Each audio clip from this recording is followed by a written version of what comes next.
내 아들 근처에 얼썩만 해봐라. 네 논목을 이 손으로 비틀어 놓을 테니. 비단 치마를 두른 기생이 한양제일 가는 권세가의 멱살을 움켜쥐고 있었습니다.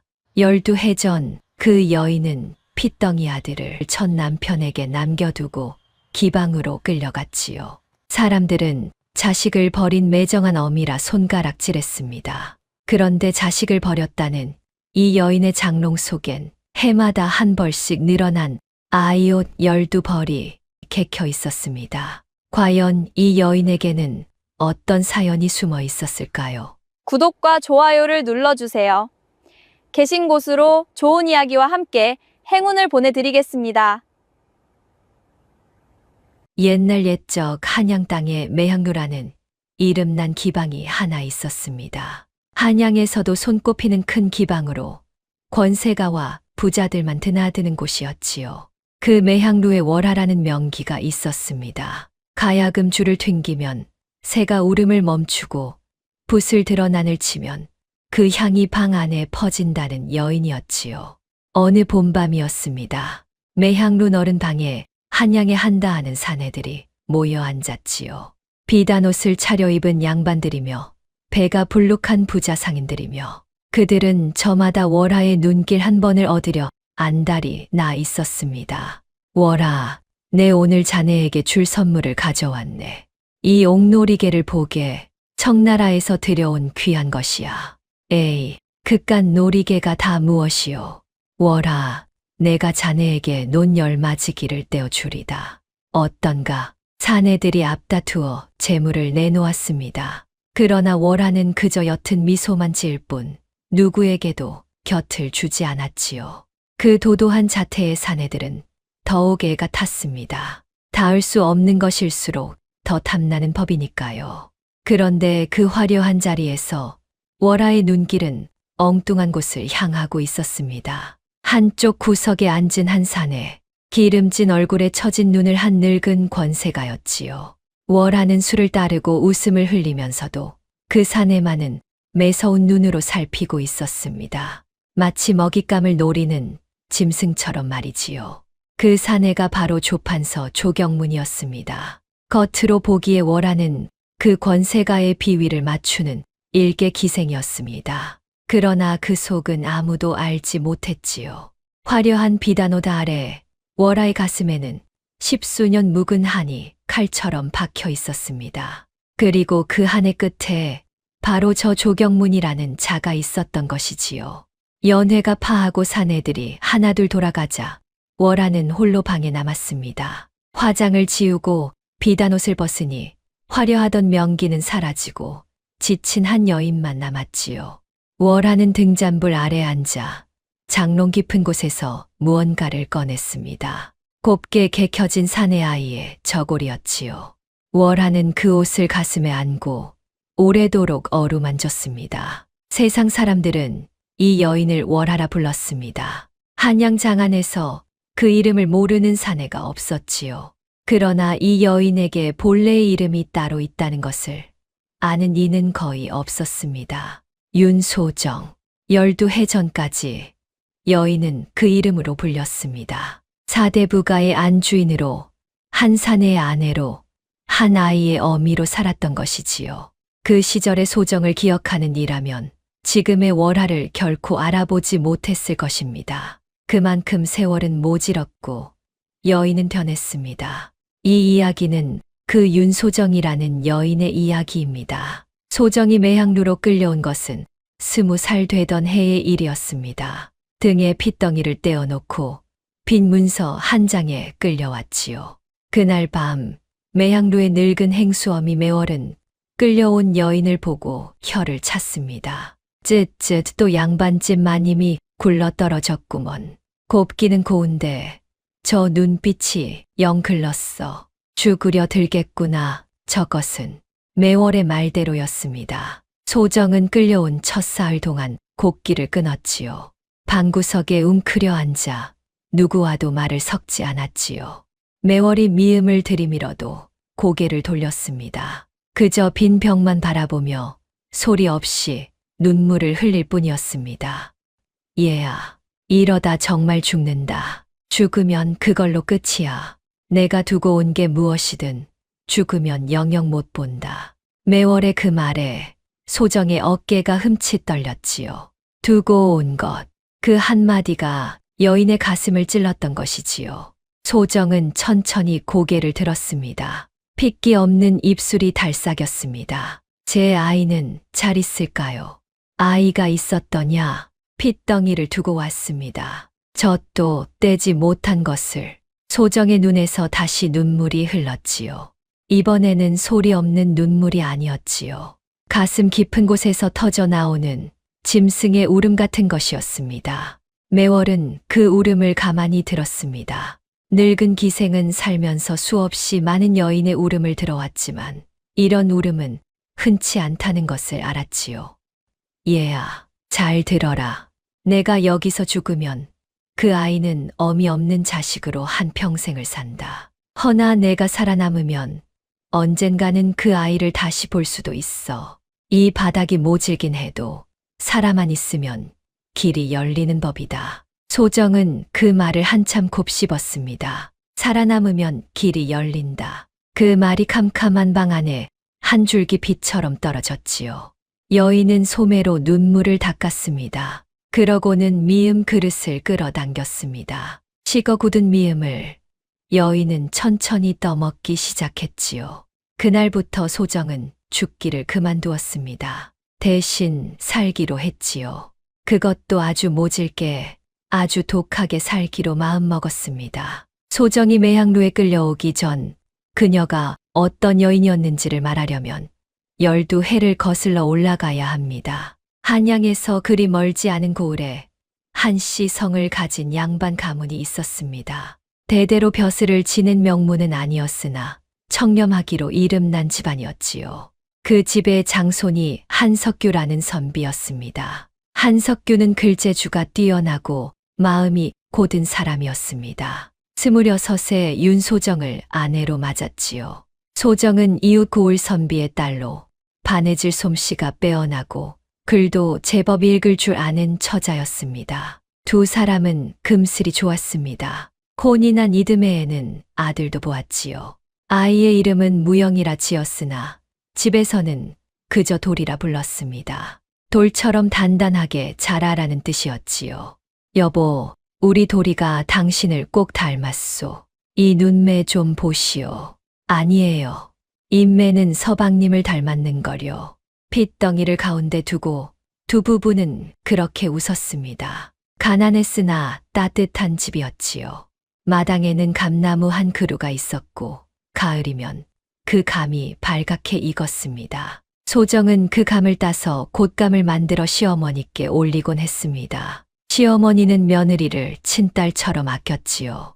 그 집에 한 사내가 드나들기 시작한 것은 도리가 태어나고 얼마 지나지 않아서였습니다. 한양에서 내려온 조경문이라는 자였지요. 그때만 해도 조경문은 판서가 아니었습니다. 벼슬길에 막 오른 야심 찬 관리였지요. 그는 한석규의 글재주를 탐냈습니다. 아니, 정확히는 한석규의 집안이 가진 땅을 탐냈습니다. 한씨 가문은 비록 벼슬은 변변치 않았으나 선대로부터 물려받은 기름진 땅이 제법 있었지요. 그 땅은 고을에서도 손꼽히는 옥토였지요. 조경문은 그 땅에 눈독을 들였습니다. 처음에는 좋은 값에 사겠노라 제안했지요.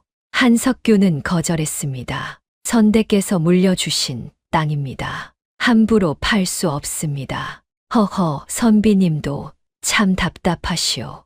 내 시세보다 후하게 저 드리겠다는데 이런 기회가 흔한 줄 아시오? 송구하나 뜻을 거두어 주십시오. 한석규는 정중하되 단호했습니다. 조경문은 겉으로는 웃으며 물러났으나 속으로는 이를 갈았지요. 제 뜻을 거스른 자를 가만두는 위인이 아니었습니다. 그날 이후 조경문은 다른 길을 찾기 시작했습니다. 사서 안 되면 빼앗으면 그만이라는 것이 그자의 생각이었지요. 그 무렵 소정은 아무것도 몰랐습니다.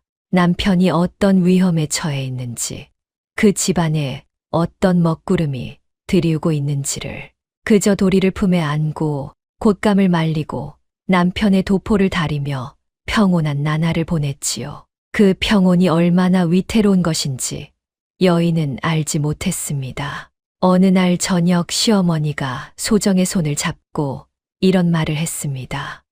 얘야, 사람의 정이라는 게 참 묘한 것이다. 곁에 있을 때는 그 귀한 줄을 모르지. 헌데 어미의 정은 말이다. 자식이 알아주지 않아도 10년을 흐르는 강물 같은 것이란다. 흘러도 흘러도 마르지 않아. 어머니, 갑자기 어이 그런 말씀을.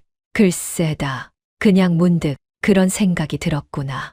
너도 어미가 되었으니 언젠가 이 말뜻을 알게 될 게다. 소정은 그저 웃었지요. 그때는 그 말이 무슨 뜻인지 깊이 헤아리지 못했지요.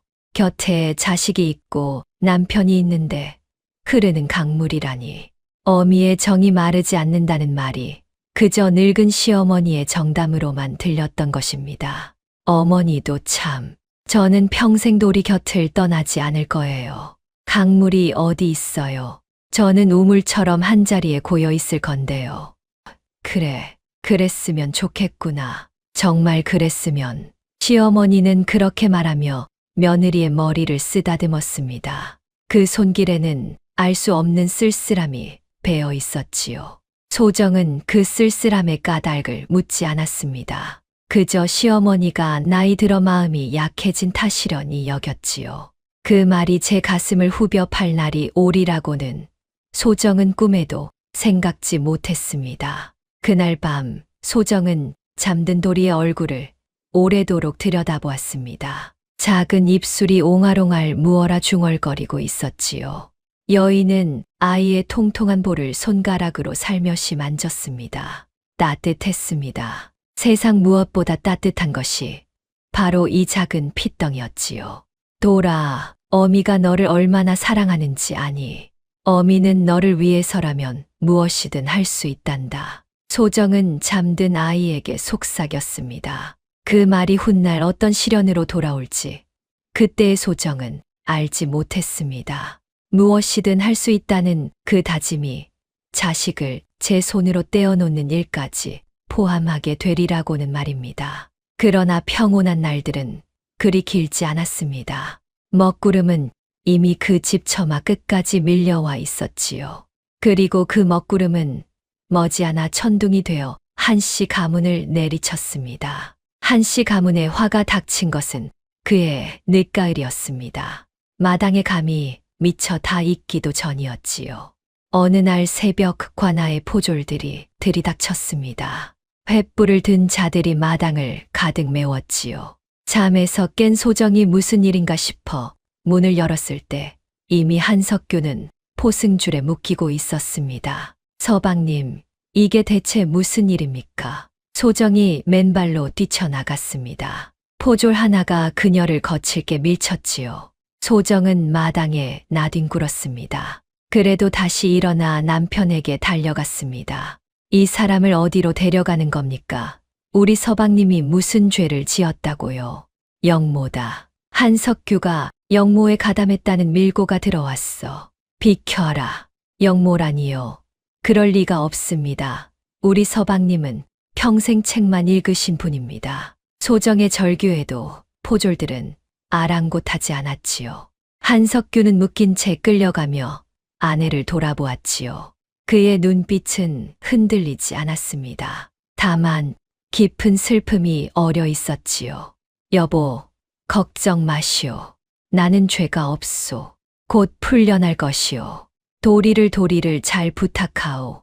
그것이 소정이 들은 남편의 마지막 말이었습니다. 한석규는 그렇게 끌려갔습니다. 똥이 트는 새벽 하늘 아래로 남편의 뒷모습이 점점 작아졌지요. 소정은 그 자리에 주저앉아 통곡했습니다. 품에 안긴 도리가 영문도 모른 채 함께 울었습니다. 영모라는 죄목은 터무니없는 것이었지요. 한석규는 평생 벼슬에도 나가지 않은 시골 선비였지요. 영모에 가담할 까닭도 그럴 만한 위인도 아니었습니다. 그러나 죄를 만들어 씌우려는 자에게는 진실 따위는 중요하지 않았습니다. 그 모든 일의 배후에 조경문이 있었지요. 조경무는 한석규의 땅을 빼앗기 위해 없는 죄를 꾸며냈습니다. 영모라는 거짓 밀고를 올리고 위조한 문서를 증거랍시고 들이밀었지요. 한석규가 영모를 모의했다는 가짜 서찰이었습니다. 글씨체까지 교묘하게 흉내낸 것이었지요. 조경무는 이 일을 위해 솜씨 좋은 위조꾼을 따로 사두었습니다. 치밀하고도 악랄한 자였습니다. 한석규가 끌려가던 날 마을 사람들은 차마 그 광경을 보지 못해 고개를 돌렸지요. 평소 그 곧고 어진 선비를 모르는 이가 없었으니까요. 그러나 누구도 나서서 그를 변호하지 못했지요. 영모라는 죄목 앞에서는 섣불리 입을 열었다가 제 목숨까지 위태로워지는 법이었으니까요. 그저 안타까운 눈으로 지켜볼 뿐이었습니다. 한석규는 관하로 끌려가 모진 문초를 받았지요. 없는 죄를 자백하라는 매질이 이어졌지요. 그러나 한석규는 끝내 굽히지 않았습니다. 하지도 않은 일을 했다고 말할 수는 없었던 것입니다. 며칠 뒤 한석규는 영모 죄인으로 먼 섬에 유배되었습니다. 살아 돌아오기 어려운 절도였지요. 가장이 끌려가자 한씨 가문은 순식간에 무너졌습니다. 역적의 집안이라는 낙인이 찍혔지요. 그 많던 땅은 죄인의 재산이라 하여 관아에 몰수되었습니다. 그리고 그 땅은 얼마 지나지 않아 헐값에 조경문의 손으로 넘어갔습니다. 처음부터 그것이 조경문의 목적이었던 것입니다. 집안의 가산이 거덜나자 빚쟁이들이 몰려들었습니다. 역적의 집안이라 하여 친척들도 등을 돌렸지요. 시어머니는 충격으로 자리에 누웠습니다. 소정은 어린 도리를 안고 동분서주했습니다. 남편의 무죄를 호소하러 관아 문턱이 닳도록 드나들었지요. 그러나 누구도 역적의 아내가 하는 말에 귀 기울이지 않았습니다. 그 무렵 조경문이 사람을 보내왔습니다. 한씨 집안의 마지막 남은 땅 선산만은 아직 몰수되지 않고 남아 있었지요. 조상의 묘가 있는 그 땅마저 조경문은 노렸습니다. 대감께서 이르시기를 빚을 다 갚아주겠다 하셨소. 선산만 넘기면 돼요. 그리고 한 가지 더 있소. 조경문이 보낸 청지기 곰배라는 자가 음흉한 웃음을 흘리며 말했습니다. 대감께서 이 댁 안주인을 마음에 두셨소. 첩으로 드리고 싶다 하시오. 어떻소? 첩으로 들어가면 빚도 갚고 이 집안도 살릴 수 있소. 나쁘지 않은 거래 아니오? 소정은 그 말에 치를 떨었지요. 제 남편을 모함하여 유배 보낸 자가 이제는 그 아내까지 탐낸다는 것이었지요. 소정은 단칼에 거절했습니다. 그런 더러운 말 다시는 입에 담지 마시오. 내 차라리 굶어 죽을지언정 그자의 첩이 되는 일은 없을 것이오. 곰배는 비웃으며 돌아갔습니다. 그러나 그것이 끝이 아니었지요. 조경문은 집요한 자였습니다. 제 뜻을 이루기 위해서라면 어떤 수단도 가리지 않았습니다. 소정이 순순히 응하지 않자 그는 더 악랄한 방법을 쓰기 시작했지요. 빚 문서가 갑자기 불어났습니다. 어디서 나타났는지 모를 빚쟁이들이 들이닥쳐 당장 빚을 갚으라며 행패를 부렸지요. 알고 보니 조경문이 한씨 집안의 빚을 모조리 사들인 것이었습니다. 이제 한씨 집안의 빚은 모두 조경문의 손아귀에 들어갔지요.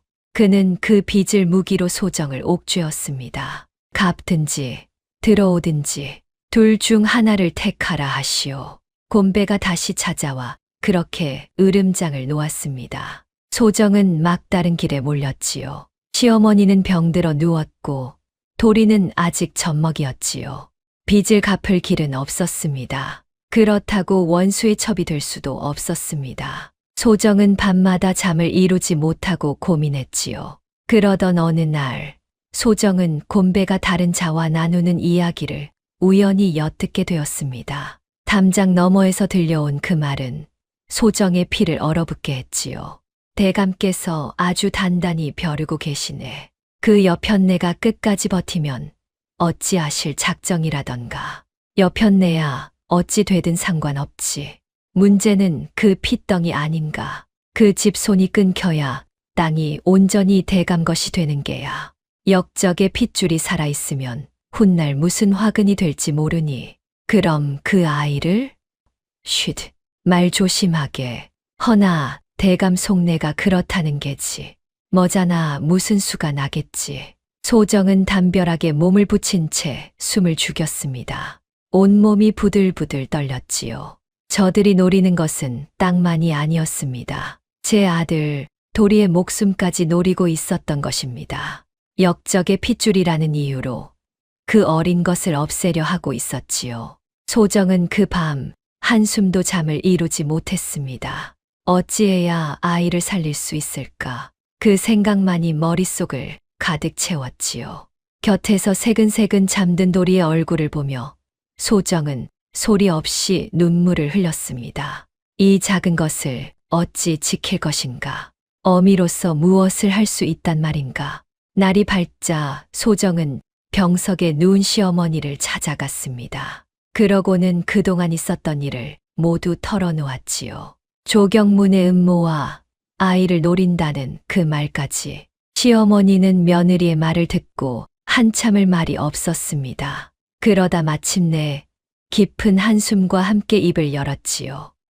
얘야, 내가 첩으로 들어가는 일은 내 죽어도 못 본다. 허나 도리는 살려야 한다. 무슨 수를 써서라도. 어머니, 저는 어찌해야 할지 모르겠습니다. 들어라, 소정아. 내가 이 집에 있으면 저들은 끝내 도리를 노릴 게다. 내가 곁에 있는 한 저들의 눈은 늘 이 집을 향할 테지. 허나 만약 내가 떠난다면. 시어머니의 말에 소정은 고개를 들었습니다. 떠난다니, 그게 무슨 말씀이신가? 시어머니는 떨리는 손으로 며느리의 손을 잡았습니다. 내가 저들의 손에 들어가면 저들의 눈은 너에게 쏠릴 게다. 그 틈에 도리는 내가 숨겨 키우마. 역적의 자식이 아니라 그저 평범한 아이로. 내가 미끼가 되어 저들을 묶어둔다면 그 아이는 살 수 있을 게야. 소정은 그 말에 무게의 숨이 막혔습니다. 시어머니가 하는 말은 곧 소정에게 자식을 버리고 떠나라는 것이었지요.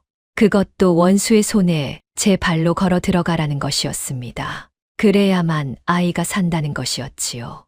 어머니, 어찌 제가 도리를 두고 떠난단 말입니까? 그럴 수는 없습니다. 소정아, 어미라는 자리가 본래 그런 것이다. 품에 끼고 있는 것만이 사랑이 아니야. 때로는 떨어져서 지키는 것이 더 모진 사랑인 게다. 내가 곁에 있어 그 아이가 죽는 것과 내가 떠나 그 아이가 사는 것.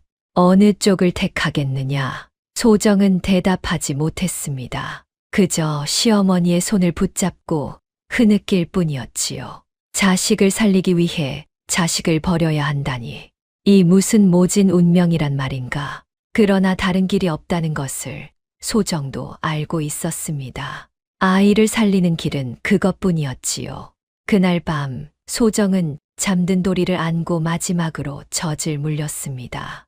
아이는 어미의 품을 파고들며 보채다가 이내 새근새근 잠이 들었지요. 소정은 그 작은 얼굴을 손끝으로 어루만졌습니다. 통통한 볼과 오똑한 콧날과 옹알이하던 작은 입술을 하나하나 눈에 새기듯 바라보았지요. 돌아, 어미를 용서하지 마라. 어미가 너를 버렸다고 원망해도 좋다. 그래야 내가 산다면 어미는 1000번이고 10,000번이고 그 원망을 받으마. 소정은 잠든 아이의 귀에 대고 자장가를 불렀습니다. 아이를 재울 때마다 부르던 그 노래였지요. 자장자장 우리 아기 꽃밭에서 잠을 자고 자장자장 우리 아기 별밭에서 꿈을 꾸고. 나직한 노랫소리가 방 안에 흘렀습니다. 그 노래를 부르는 동안 소정의 눈에서는 쉴 새 없이 눈물이 흘러내렸지요. 그러고는 품에서 작은 천 조각을 꺼냈습니다. 아이가 자라면 잎일 저고리를 짓던 천이었지요. 소정은 그 천의 바늘로 무언가를 수놓기 시작했습니다. 어둠 속에서 한 땀 한 땀. 그것은 아이의 이름 석자였습니다. 한무영. 언젠가 이 아이가 제 이름을 알아볼 날을 위해 어미는 그 이름을 천에 새겼지요. 며칠을 더 고민한 끝에 소정은 마침내 결심을 굳혔습니다. 떠나기로.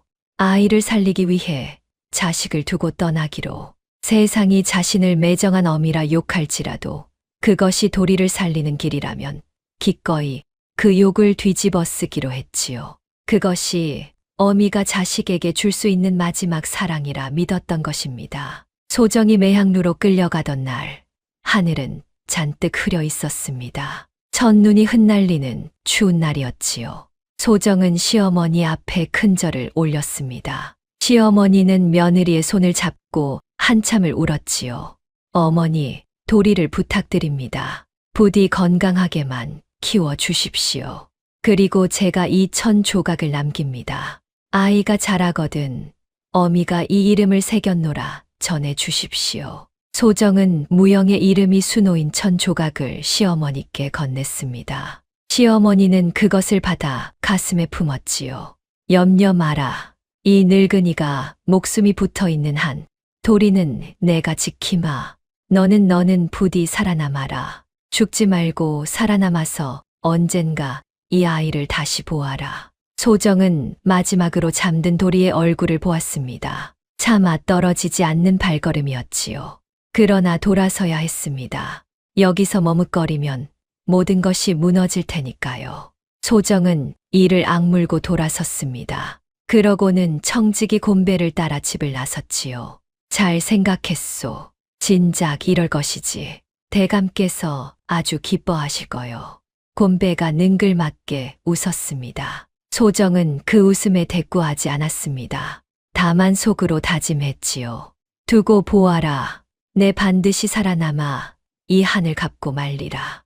내 아들을 지키고 남편의 누명을 벗기고 너희에게 이 빚을 갚아주리라. 그러나 소정을 기다린 것은 첩의 자리가 아니었습니다. 조경무는 처음부터 소정을 첩으로 들일 생각이 없었지요. 그는 더 모진 짓을 꾸몄습니다. 소정을 기방에 팔아넘긴 것입니다. 첩으로 들이겠다는 말은 그저 소정을 집에서 끌어내기 위한 거짓이었지요.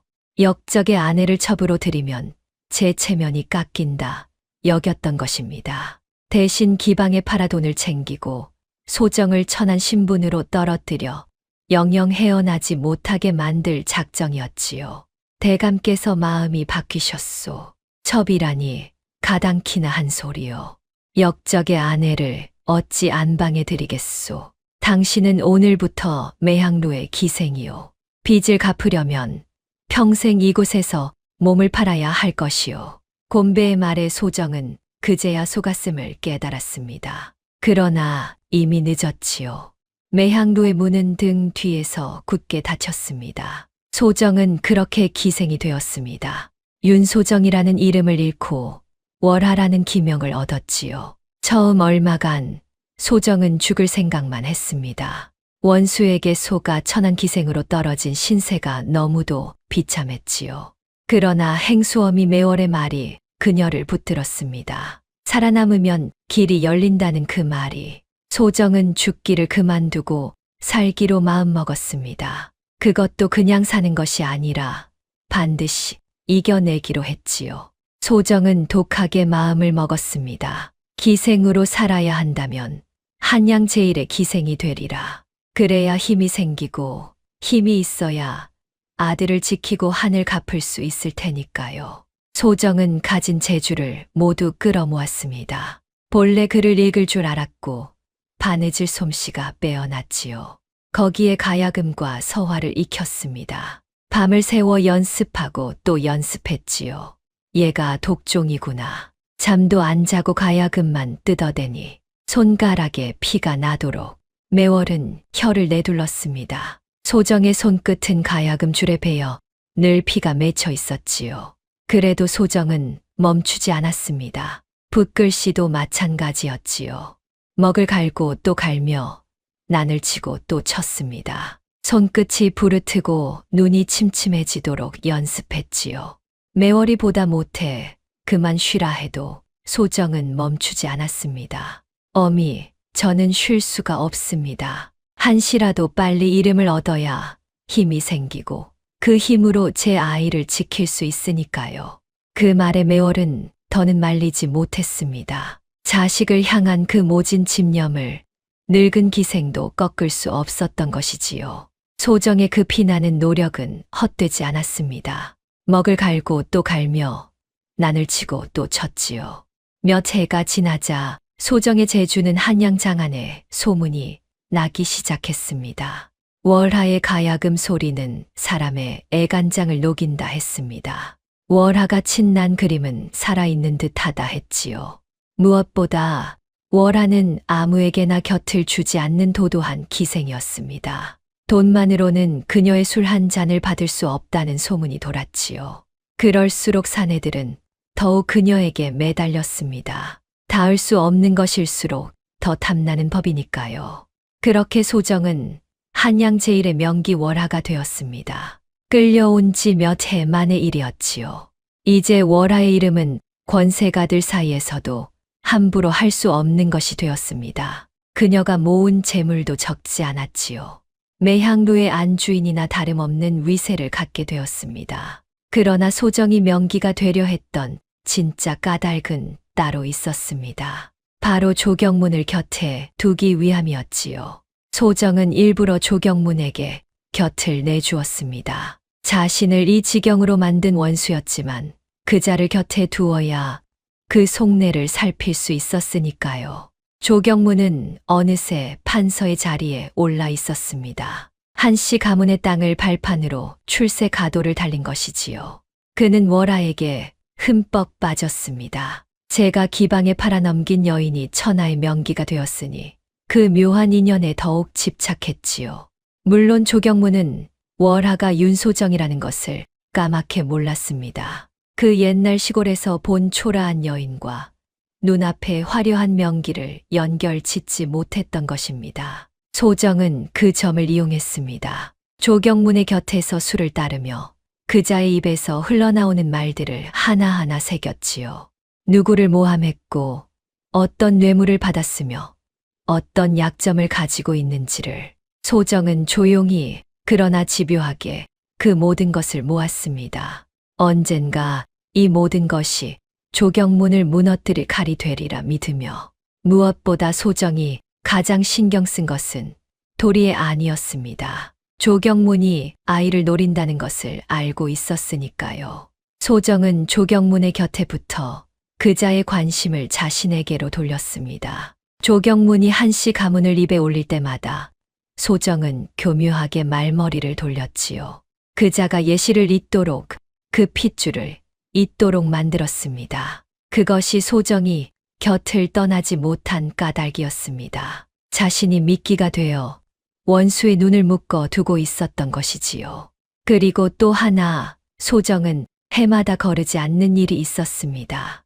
바로 아들의 옷을 짓는 일이었지요. 소정은 1년에 한 벌씩 도리의 저고리를 지었습니다. 아이가 자랐을 키를 가늠하여 해마다 조금씩 큰 옷을 지었지요. 그 옷에는 늘 같은 글자를 수놓았습니다. 한무영, 아이의 이름 석자를. 소정은 그 옷을 인편에 붙였습니다. 믿을 만한 보부상을 통해 한씨 집안으로 옷과 약간의 노잣돈을 보냈지요.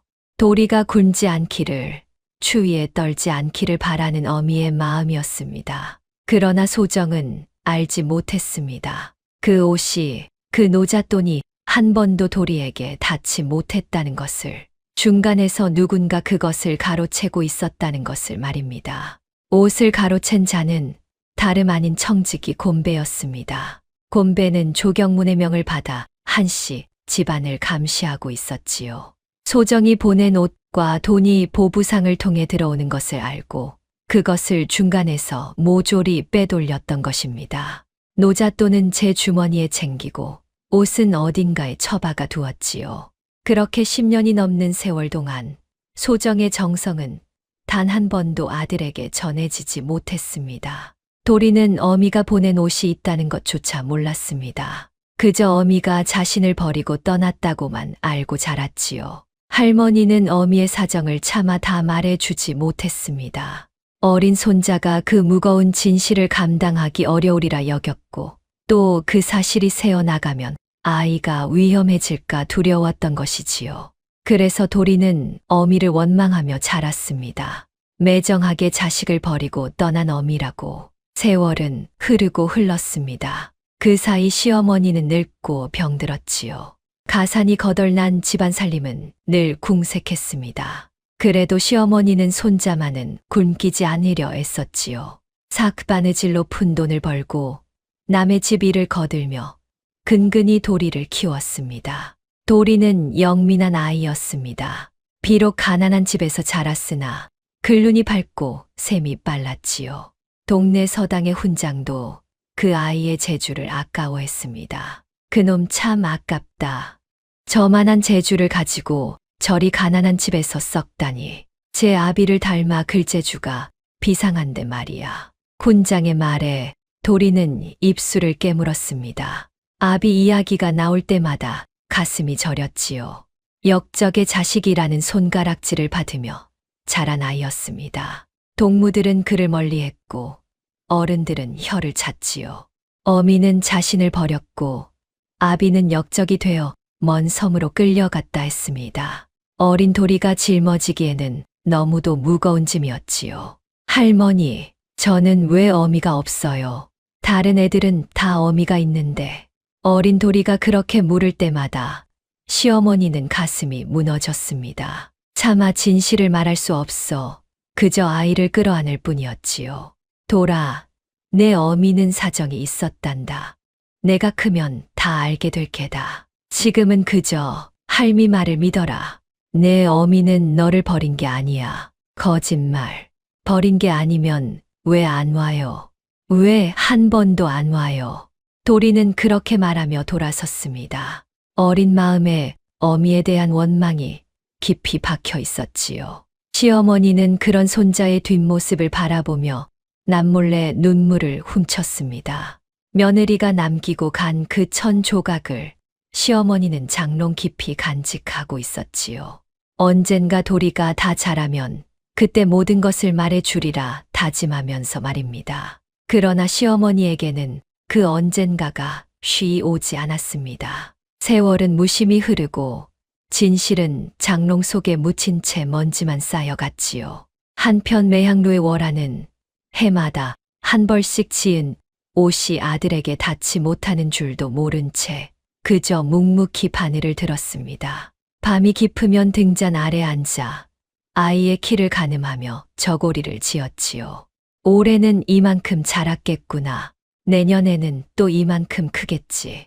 얼굴 한 번 보지 못한 아들의 모습을 어미는 바느질로 그렸습니다. 그리고 그 진실이 세상 밖으로 나오기까지는 아직 더 모진 시련들이 남아 있었습니다. 도리가 12살이 되던 해였습니다. 그해 봄, 한씨 집안에 또 한 번의 시련이 닥쳤지요. 병석에 누워있던 시어머니의 병이 깊어진 것입니다. 늙은 몸에 그동안의 고생이 쌓여 이제는 자리에서 일어나기조차 힘들어졌지요. 도리는 할머니의 병구안을 하느라 서당도 가지 못했습니다. 약 한 첩 제대로 쓸 형편이 못 되어 그저 죽을 끓여 올리는 것이 전부였지요. 할머니, 죽 좀 드세요. 조금이라도 드셔야 기운을 차리시죠. 도라 이 할미는 이제 글렀다. 그저 내가 걱정이구나. 이 어린 너를 두고 어찌 눈을 감을꼬. 그런 말씀 마세요. 할머니는 오래오래 사실 거예요. 제가 얼른 커서 할머니 호강시켜 드릴게요. 도리는 애써 웃으며 말했습니다. 그러나 그 어린 가슴은 두려움으로 가득했지요. 어미는 떠났고 아비는 먼 섬에 있고 이제 하나 남은 할머니마저 떠나려 하니 이 세상에 홀로 남겨질 것만 같은 두려움이었습니다. 도리는 밤마다 할머니의 야윈 손을 주무르며 빌었습니다. 부디 할머니만은 데려가지 말아 달라고. 그러나 하늘은 어린 손자의 그 간절한 비름을 들어주지 않았지요. 그러던 어느 날 밤이었습니다. 시어머니가 도리를 가까이 불렀습니다. 그러고는 떨리는 손으로 장롱을 가리켰지요. 돌아 저 장롱 깊은 곳에 보자기 하나가 있을 게다. 그것을 꺼내 오너라. 도리는 영문도 모른 채 장롱을 뒤졌습니다. 과연 깊은 곳에 낡은 보자기 하나가 있었지요. 도리가 그것을 풀자 안에서 작은 천 조각이 나왔습니다. 빛바랜 천이었지요. 그 천에는 글자가 수놓아져 있었습니다. 한무영, 도리의 이름 석자였지요. 할머니, 뭐예요? 제 이름이, 그것은 내 어미가 남긴 것이다. 너를 두고 떠나던 날, 내 어미가 직접 수놓은 것이야. 언젠가 내가 크면 전해주라 하였지. 도리의 손이 떨렸습니다. 어미가 남긴 것이라니. 평생 자신을 버린 매정한 어미라 여겼는데 그 어미가 떠나는 날 제 이름을 천에 새겼다니. 도리는 그 천 조각을 멍하니 바라보았습니다. 돌아, 들어라. 내 어미는 너를 버린 게 아니다. 너를 살리기 위해 떠난 것이야. 그때 우리 집안은 한 권세가의 모함을 받아 풍비박산이 났지. 그자가 우리 땅을 빼앗으려 내 아비를 역적으로 몰았다. 그리고 너까지 노렸어. 역적의 핏줄을 없애려 했지. 그게 무슨 말씀이세요? 저를 노렸다니요. 내 어미는 너를 살리려 스스로 그자의 손에 들어갔다. 제가 미끼가 되어 그자의 눈을 묶어 두려 한 게지. 그래야 내가 살 수 있었으니까. 세상은 내 어미를 자식 버린 매정한 년이라 욕했지만 그 욕을 다 뒤집었으면서도 내 어미는 너를 살린 게다. 도리의 눈에서 눈물이 흘렀습니다. 가슴 속에 박혀있던 원망이 그 한마디에 무너져 내렸지요. 어미가 자신을 버린 게 아니라 살리려 떠났다니. 그 모진 세월을 매정한 어미라는 누명을 쓰고 견뎌왔다니. 할머니, 그럼 어머니는 지금 어디 계세요? 살아 계세요? 그건 이 할미도 모른다. 풍문에 한양 어느 기방에 있다는 말을 들었을 뿐이야. 허나 살아있다면 분명 너를 그리며 살고 있을 게다. 돌아, 이 할미가 떠나거든 내 어미를 찾아라. 찾아서 그동안 원망한 것을 용서받아라. 할머니, 가지 마세요. 저 혼자 두고 가지 마세요. 흑흑. 도리는 할머니의 야윈 손을 붙잡고 울었습니다. 그러나 시어머니의 숨은 점점 가빠졌지요. 마지막 기운을 짜내 시어머니는 손자의 볼을 어루만졌습니다. 돌아, 울지 마라. 이 할미는 내 곁을 떠나도 늘 너를 지켜볼 게다. 부디 어미를 찾아 행복하게 살아라. 그것이 이 할미의 마지막 소원이다. 그것이 시어머니의 마지막 당부였습니다. 며칠 뒤 시어머니는 조용히 눈을 감았지요. 손자의 손을 꼭 쥔 채로. 도리는 하나 남은 혈육마저 잃고 이 세상에 홀로 남겨졌습니다. 그러나 그 손에는 어미가 남긴 천 조각이 쥐어 있었지요.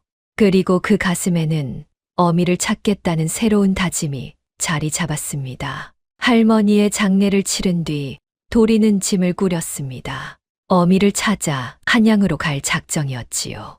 가진 것이라고는 어미가 남긴 천 조각과 약간의 노잣돈이 전부였습니다. 그래도 도리는 망설이지 않았습니다.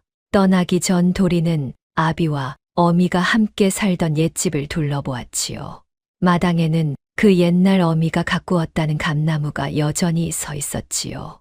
이제는 늙어 가지가 앙상했지만 봄이라 연한 잎이 돋고 있었습니다. 도리는 그 나무를 한참 올려다보았습니다. 어미도 이 나무 아래서 자신을 안고 있었을까? 문득 그런 생각이 들었지요. 어머니, 제가 찾아갈게요. 그동안 원망했던 것 다 잘못했어요. 부디 살아계세요. 도리는 천 조각을 가슴에 품고 그렇게 중얼거렸습니다. 그 천에 수놓인 제 이름을 손끝으로 더듬으며 한 번도 본 적 없는 어미의 얼굴을 떠올려 보았지요. 어떤 얼굴일까? 어떤 목소리일까? 자신을 안고 자장가를 불러주었을까? 알 수 없는 그리움이 어린 가슴을 가득 채웠습니다. 마을 어귀를 나서는데 서당 훈장이 도리를 불러 세웠습니다. 손에 엽전 몇 잎을 쥐어 주었지요. 얘야, 먼 길인데 이거라도 보태 쓰거라. 내 아비가 참으로 고든 분이셨다. 그 아들이 이리 가는구나. 부디 몸성이 다녀오너라. 훈장님, 고맙습니다. 이 은혜 잊지 않겠습니다. 도리는 깊이 절을 올렸습니다. 훈장은 그 어린 등을 한참 바라보다가 끝내 소매자락으로 눈가를 훔쳤지요. 그러고는 다시 길을 나섰습니다. 어미가 살아있다면 반드시 찾아내리라. 그리고 아비의 누명도 벗기리라.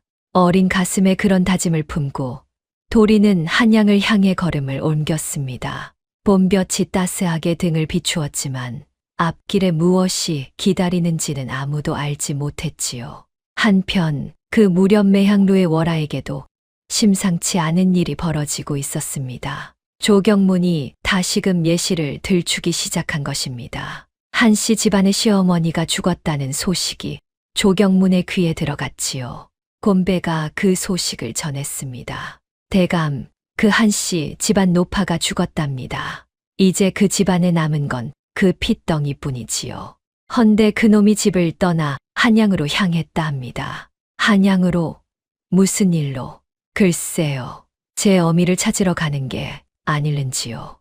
그 노파가 죽기 전에 무슨 말이라도 흘렸나 봅니다. 조경문의 눈빛이 날카로워졌습니다. 10수년이 지났어도 그자의 탐욕과 잔인함은 여전했지요. 한씨 가문의 땅으로 출세 가도를 달려온 그였지만 마음 한구석에는 늘 불안이 있었습니다.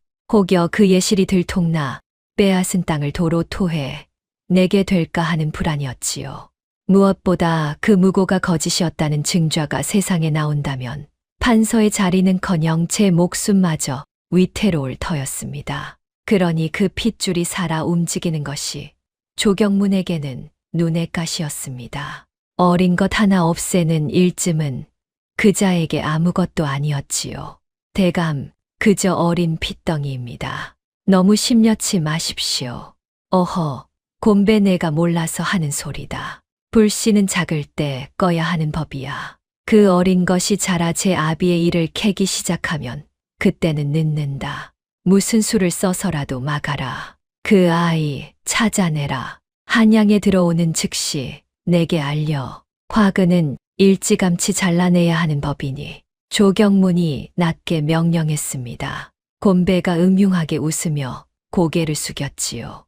그 모든 이야기를 옆방의 월하가 듣고 있었습니다. 술상을 보러 가던 길에 우연히 그 대화를 엿들은 것이지요. 월하의 얼굴이 새하얗게 질렸습니다. 도리가 한양으로 오고 있다. 그리고 조경문이 그 아이를 노리고 있다. 10수년을 미끼가 되어 막아온 일이 이제 다시 터지려 하고 있었던 것입니다. 월하는 떨리는 손으로 가슴을 눌렀습니다. 어찌해야 하는가? 어찌해야 아이를 지킬 수 있는가? 월하는 곧장 행수어미 매월을 찾아갔습니다. 매향루에서 가장 오래 산 늙은 기생 매월만은 월하가 마음을 터놓을 수 있는 유일한 사람이었지요. 매월은 표면으로는 조경문의 비위를 맞추는 행수엄이었지만 속으로는 그 권세가의 횡포를 누구보다 미워하고 있었습니다. 어미, 큰일 났습니다. 조판서가 그 아이를 노립니다. 한양으로 오고 있다는 그 아이를. 그 아이라니 설마 내가 그토록 감추던 그 아이 말이냐. 월하는 고개를 끄덕였습니다. 그러고는 그동안 가슴에만 묻어두었던 이야기를 매월에게 털어놓았지요. 자신이 윤소정이라는 것을, 그 아이가 제 친아들이라는 것을, 10수년을 미끼가 되어 그 아이를 지켜왔다는 것을. 매월은 그 이야기를 듣고 한참을 말이 없었습니다. 늙은 눈에 눈물이 그렁그렁 맺혔지요. 세상에 그런 사연이 있었더냐. 나는 그저 내가 모진 팔자를 타고난 줄로만 알았다. 헌데 그게 다 자식을 살리려는 어미의 마음이었구나. 어미, 부디 저를 도와주십시오. 그 아이를 지켜야 합니다. 이번에는 기필코. 그래, 돕고 말고. 이 늙은이가 할 수 있는 일이라면 무엇이든 하마. 그 조가놈, 나도 진작부터 이가 갈리던 참이었다. 매월이 월하의 손을 꼭 잡았습니다. 두 여인의 손이 등잔불 아래서 맞잡혔지요. 그 밤 월하는 한숨도 잠을 이루지 못했습니다. 10수년 전 자식을 두고 떠나던 그 밤처럼 어미의 가슴은 또다시 찢어지고 있었지요. 그러나 이번에는 달랐습니다. 그때는 그저 떠나는 것밖에 할 수 없었지만 이제 월아에게는 힘이 있었습니다. 명기로서의 위세와 그동안 모아온 조경문의 약점들과 곁을 지켜줄 사람이. 월아는 이를 악물었습니다. 이번에야말로 끝장을 보리라. 도리가 한양에 당도한 것은 길을 떠난 지 보름 만이었습니다. 난생 처음 보는 큰 도성의 도리는 입이 떡 벌어졌지요. 사람들이 개미떼처럼 오가고 저작거리에는 온갖 물건이 넘쳐났습니다. 시골뜨기 소년에게는 모든 것이 낯설고 두려웠지요. 그러나 도리는 주눅 들지 않았습니다. 어미를 찾겠다는 일념뿐이었으니까요.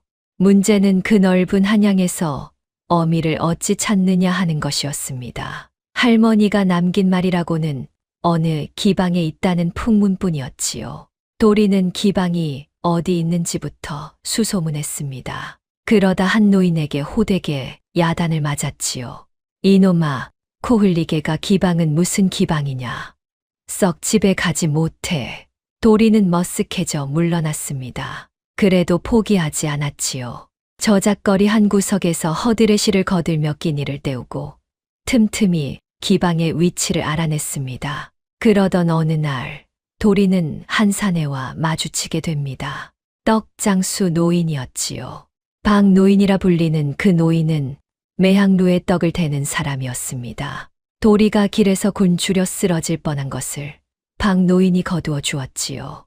따뜻한 떡 한 덩이를 손에 쥐어주며 말했습니다. 쯧쯧, 어린 것이 어찌 이 지경이 되었누. 자, 이거라도 먹어라. 어디서 온 누구냐. 고맙습니다, 어르신. 저는 어미를 찾으러 왔습니다.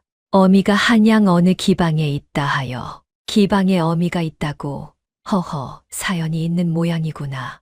어느 기방인지는 아느냐. 그것까지는 모릅니다. 그저 한양 어느 기방이라는 것밖에는. 박노인은 딱한 표정으로 도리를 바라보았습니다. 그러고는 무슨 생각이 들었는지 도리를 자기 곁에 두기로 했지요. 그래, 어차피 나도 일손이 필요하던 참이다. 내 떡짐을 같이 지고 다니자. 한양 기방이란 기방은 내가 다 돌아다니니 내 어미도 어디선가 찾을 수 있을지 모르지. 도리는 그 말에 눈물이 핑 돌았습니다. 낯선 땅에서 처음으로 만난 따뜻한 손길이었으니까요. 도리는 박노인을 따라다니며 떡짐을 졌습니다. 그러면서 기방마다 어미의 행방을 물었지요. 박노인은 그런 도리를 친손자처럼 아꼈습니다. 떡짐을 지고 다니다 다리가 아프면 업어주기도 하고 끼니 때면 제 몫에 떡을 떼어 도리 입에 먼저 넣어 주었지요. 도리도 그런 노인을 친할아버지처럼 따랐습니다. 할머니를 여인 외로운 가슴에 박노인의 정이 따스하게 스며들었던 것이지요. 어르신은 자식이 없으십니까? 어찌 저 같은 떠돌이를 이리 거두어 주십니까? 있었지. 아들이 하나 있었다. 헌데 몹쓸 병으로 일찍 갔어. 살아있으면 딱 내 나이쯤 되었을 게다. 너를 보니 그 녀석 생각이 나는구나.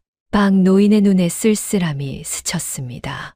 도리는 그 마음을 헤아리고 노인의 손을 가만히 잡았지요. 두 외로운 사람이 그렇게 서로의 빈자리를 채워주었습니다. 박노인은 도리에게 한양에서 살아가는 법을 가르쳐 주었습니다. 어디서 물을 얻고 어디서 잠을 자며 어떤 자를 조심해야 하는지를.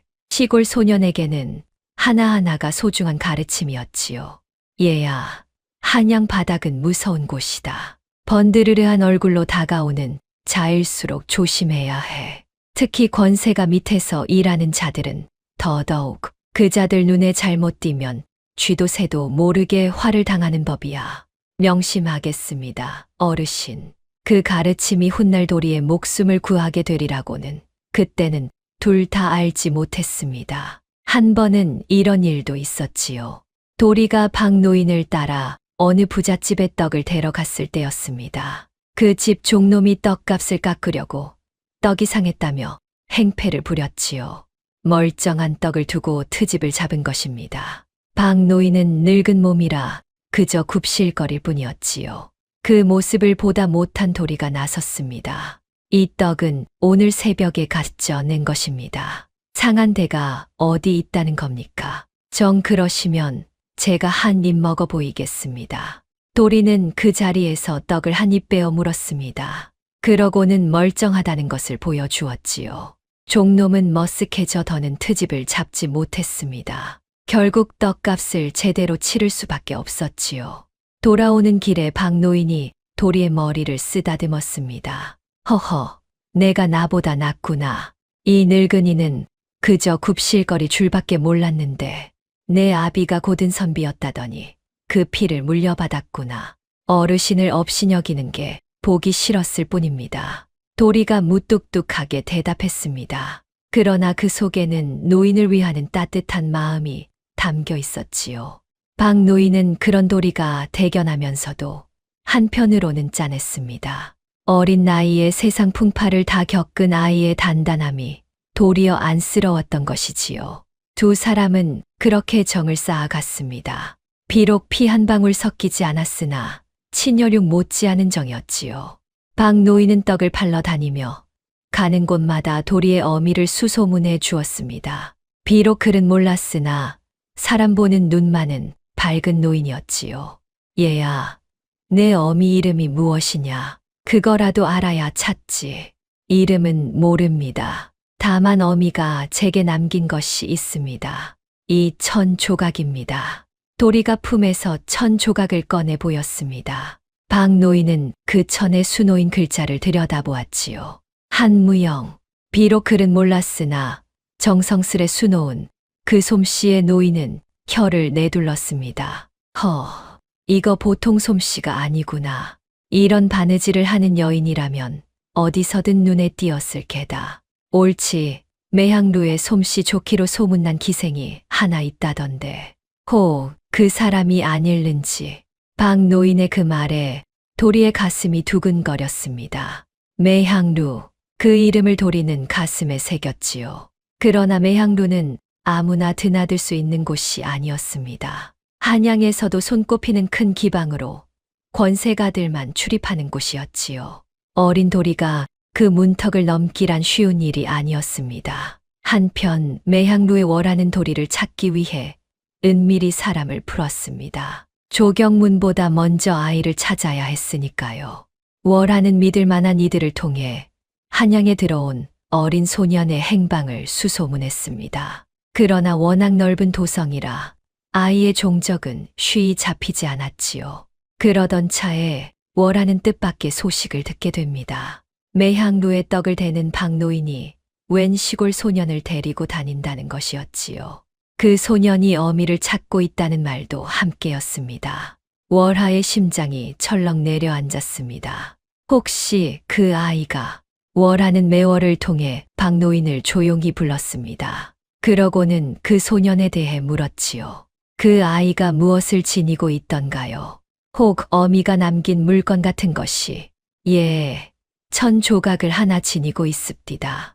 글자가 수놓인 것이었는데 한무영이라 적혀 있다 하더이다. 그 말에 월하의 손에서 찻잔이 떨어졌습니다. 쨍그랑 잔이 깨지는 소리가 방 안에 울렸지요. 한무영, 그것은 월하가 10수년 전 떠나던 밤에 직접 수놓은 그 천이었습니다. 아들의 이름 석자, 그 아이가 바로 도리였던 것입니다. 그 아이는 지금 어디 있나요? 지금 당장 만나야 합니다. 월하의 목소리가 떨렸습니다. 10수년을 그리던 아들이 지금 이 한양에 손 닿을 곳에 있다니 어미의 가슴은 미친 듯이 뛰었지요.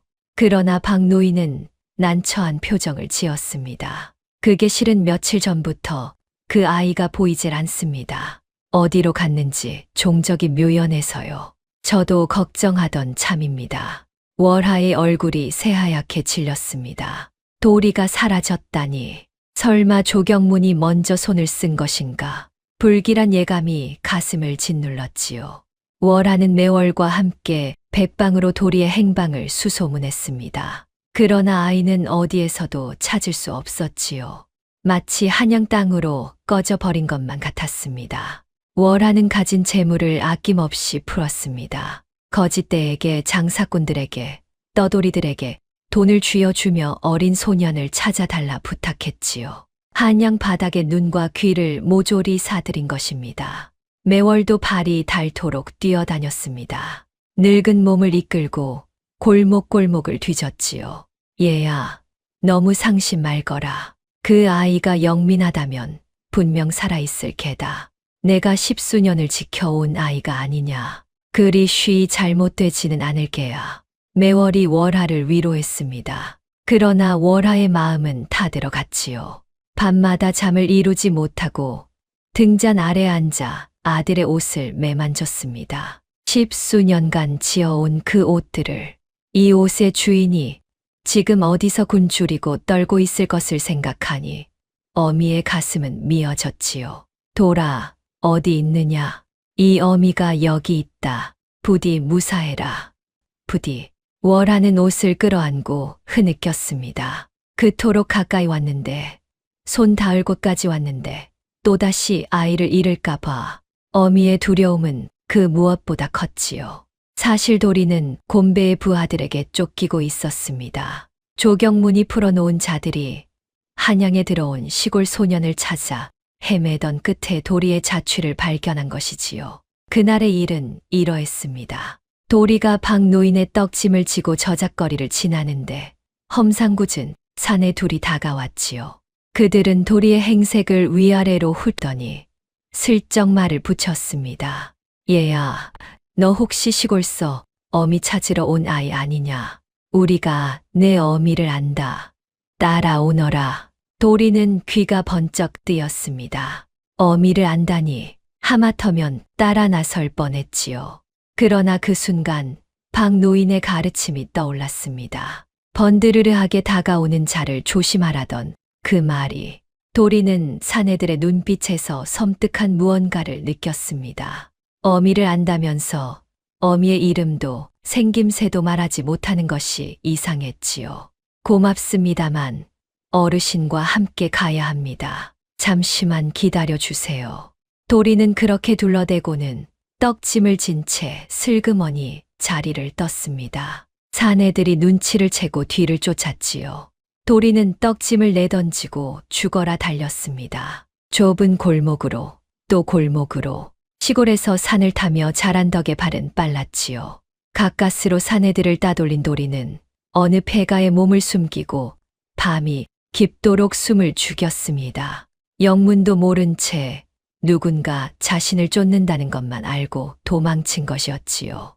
어미를 찾으러 온 길이 어느새 쫓기는 신세가 되어버린 것입니다. 도리는 박노인에게도 돌아가지 못했습니다. 행여 노인에게까지 화가 미칠까 두려웠던 것이지요.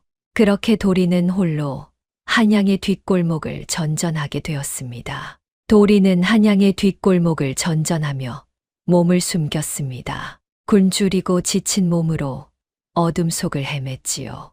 도대체 누가 왜 자신을 쫓는단 말인가? 어린 도리로서는 알 수 없는 일이었습니다. 그저 두렵고 막막할 뿐이었지요. 그러나 도리는 포기하지 않았습니다. 어미를 찾기 전에는 결코 쓰러질 수 없었으니까요. 품속에 천 조각을 꼭 쥐고 도리는 이를 악물었습니다. 어머니, 조금만 기다리세요. 제가 꼭 찾아갈게요. 도리가 다시 모습을 드러낸 것은 사라진 지 열흘쯤 지나서였습니다. 굶주림에 지친 도리가 매항로 뒷골목에서 쓰러진 것이지요. 마침 그곳을 지나던 매월이 쓰러진 소년을 발견했습니다. 늙은 기생은 한눈에 그 아이가 누구인지 알아보았지요. 품에서 떨어진 천 조각을 보았으니까요. 얘야, 정신 차려라. 너로구나. 내가 그 아이로구나. 매월은 도리를 들쳐업고 매항로로 달려갔습니다. 그러고는 곧장 월하의 방으로 향했지요. 월하는 쓰러진 도리를 보고 그 자리에 얼어붙었습니다. 비록 핏덩이 적에 헤어졌으나 어미는 한눈에 제 자식을 알아보았지요. 제 눈매를 닮은, 제 인매를 닮은 그 얼굴을. 돌아, 내 아들 돌아. 월하는 아이를 끌어안았습니다. 십수년을 그리던 아들이 마침내 어미의 품으로 돌아온 것입니다. 그러나 도리는 정신을 잃은 채였지요. 월하는 정신없이 아이를 보살폈습니다. 따뜻한 죽을 끓여 한술 한술 떠먹이고 식은 땀을 닦아주고 밤새 곁을 지켰지요. 어미의 정성 덕인지 도리는 이틀 만에 눈을 떴습니다. 여기가 어디예요? 어르신은 도리가 흐릿한 눈으로 주위를 둘러보았습니다. 낯선 방, 낯선 여인이 자신을 내려다보고 있었지요. 비단 옷을 곱게 차려입은 아름다운 여인이었습니다. 그 여인의 눈에서 눈물이 흐르고 있었지요. 돌아, 정신이 드느냐? 다행이다. 정말 다행이야. 누구세요? 저를 아세요? 월하는 차마 말을 잊지 못했습니다. 내 어미라고, 내가 내 어미라고. 그 한마디가 목구멍까지 차올랐지만 입 밖으로 나오지 않았지요. 10수년 만에 만난 아들 앞에서 어미는 어찌 말을 꺼내야 할지 알 수 없었습니다. 혹여 아이가 자신을 원망하지는 않을까, 매정한 어미라 외면하지는 않을까. 그 두려움에 월하는 차마 진실을 말하지 못했지요. 나는 이 매향루의 월하라 한다. 길에 쓰러진 너를 거두었을 뿐이야. 몸은 좀 어떠냐? 아, 그러셨군요. 고맙습니다. 이 은혜를 어찌 갚아야 할지. 도리는 깊이 고개를 숙였습니다. 제 앞에 여인이 친어미인 줄도 모른 채로 말이지요. 월하의 가슴이 무너졌습니다. 그러나 내색하지 않았지요. 아직은 때가 아니라 여겼습니다. 조경문의 위협이 사라지기 전에는 모자의 연을 함부로 드러낼 수 없었으니까요. 만약 조경문이 도리가 제 자식인 줄 알게 되면 두 사람 다 위험해질 테니 말입니다. 그날부터 도리는 매향루에 머물게 되었습니다. 월하는 도리를 잔심부름하는 아이로 들였지요. 겉으로는 그저 거두어준 고아처럼 보이게 했습니다. 그러나 월하는 도리를 지극정성으로 보살폈습니다. 좋은 옷을 입히고 맛난 음식을 먹이고 글 공부도 시켰지요. 밤이면 월하는 도리가 잠든 방을 몰래 들여다보았습니다. 곤히 잠든 아들의 얼굴을 한참 바라보다가 이불을 여며주고 돌아서곤 했지요. 10수년 전 핏덩이를 두고 떠나던 그 밤이 떠올랐습니다. 그때 잠든 아이의 얼굴을 손끝으로 어루만지며 자장가를 불렀었지요. 월하는 잠든 도리의 머리맡에서 그 옛 자장가를 나직이 불러보았습니다. 자장자장 우리 아기 꽃밭에서 잠을 자고, 자장자장 우리 아기 별밭에서 꿈을 꾸고. 신기하게도 잠결의 도리가 그 노래에 옅은 미소를 지었습니다. 핏덩이 적에 들었던 그 가락을 어린 영혼이 어렴풋이 기억하는 것이었을까요? 월하의 눈에서 또 눈물이 흘렀습니다. 도리는 그런 월하를 어미처럼 따랐습니다. 비록 친어미인 줄은 몰랐으나 그 따뜻한 정에 어린 마음이 녹아들었던 것이지요. 월하님은 어찌 저 같은 아이에게 이리 잘해 주십니까? 마치 어미 같으세요. 도리가 무심코 그렇게 말했을 때 월하는 그만 눈물을 보일 뻔했습니다. 황급히 고개를 돌려 눈물을 감추었지요. 그저 내가 가여워서 그런다. 어미를 찾는다 들었는데 그 마음이 짠하여. 예, 제 어미가 한양 어느 기방에 있다 합니다. 꼭 찾아야 해요. 그동안 어미를 원망했었는데 알고 보니 저를 살리려 떠나신 거였어요. 할머니가 그리 말씀하셨어요. 도리의 말에 월하의 손이 떨렸습니다. 아이가 진실을 알고 있었던 것입니다. 어미가 자신을 버린 게 아니라 살리려 떠났다는 것을. 그리고 그 어미를 찾아 용서를 빌러 한양까지 온 것이었지요. 월하는 터져 나오려는 울음을 가까스로 참았습니다. 지금 당장 끌어안고 말하고 싶었지요. 내가 내 어미라고, 너를 한순간도 잊은 적 없다고. 그러나 참아야 했습니다. 아직은. 그러던 어느 날이었습니다. 도리가 월하의 방을 청소하다가 우연히 큰 장롱을 열게 되었지요. 그 안에는 가지런히 개켜진 옷가지들이 들어 있었습니다. 사내 아이의 저고리였지요. 그것도 한 벌이 아니라 여러 벌이었습니다. 크기가 조금씩 다른 12벌의 저고리. 이게 무슨 옷이지? 도리는 그 옷들을 꺼내 보았습니다. 가장 작은 것은 핏덩이가 입을 만한 배냇저고리였고, 가장 큰 것은 꼭 제 몸에 맞을 만한 크기였지요. 해마다 조금씩 커진 옷들, 마치 한 아이의 자람을 따라 지어진 것 같았습니다. 그리고 그 옷들의 기세는 하나같이 같은 글자가 수놓아져 있었지요. 한무영. 도리의 눈이 커졌습니다. 제 이름이었으니까요. 떨리는 손으로 품1,000 조각을 꺼내 보았습니다. 어미가 남긴 그 천에 수놓인 글자와 옷에 수놓인 글자가 똑같았지요. 같은 솜씨, 같은 정성. 도리의 머릿속이 하얘졌습니다. 이게 어떻게... 그때 방문이 열렸습니다. 월하가 들어선 것이지요. 장롱 앞에 앉아 옷을 끌어안고 있는 도리를 보고 월하는 그 자리에 멈춰 섰습니다. 두 사람의 눈이 마주쳤지요. 도리의 눈에는 눈물이 그렁그렁 맺혀 있었습니다. 월하니만이 혹시 당신이... 도리의 목소리가 떨렸습니다. 월하는 더 이상 참을 수 없었지요. 10수년을 가슴에 묻어둔 그 말이 마침내 터져 나왔습니다. 그래, 내가 내 어미다. 돌아, 내가 너를 낳은 어미야. 순간 방 안에는 정적이 흘렀습니다. 도리는 멍하니 월하를 바라보았지요. 어미, 평생 그리던 어미가 지금 제 눈앞에 있었던 것입니다. 그토록 원망했던, 그러나 실은 자신을 살리려 떠났던 그 어미가 어머니 정말 어머니세요. 정말로. 그래, 미안하다, 돌아. 너를 두고 떠나서 그 모진 세월을 너 혼자 견디게 해서 이 어미를 원망해도 좋다. 다만 한 번만 너를 안아보자. 도리는 와락 월하의 품으로 뛰어들었습니다. 모자는 부둥켜 안고 울었지요. 10수년의 그리움이 10수년의 한이 그 눈물에 녹아내렸습니다. 곁에서 지켜보던 매월도 소매자락으로 눈물을 훔쳤지요. 어머니, 저는 어머니가 저를 버린 줄 알았어요. 그래서 원망했어요. 죄송해요, 어머니. 아니다, 아니야. 내가 원망하는 게 당연하지. 이 어미가 죄인이다. 그래도 돌아, 이거 하나만은 알아다오.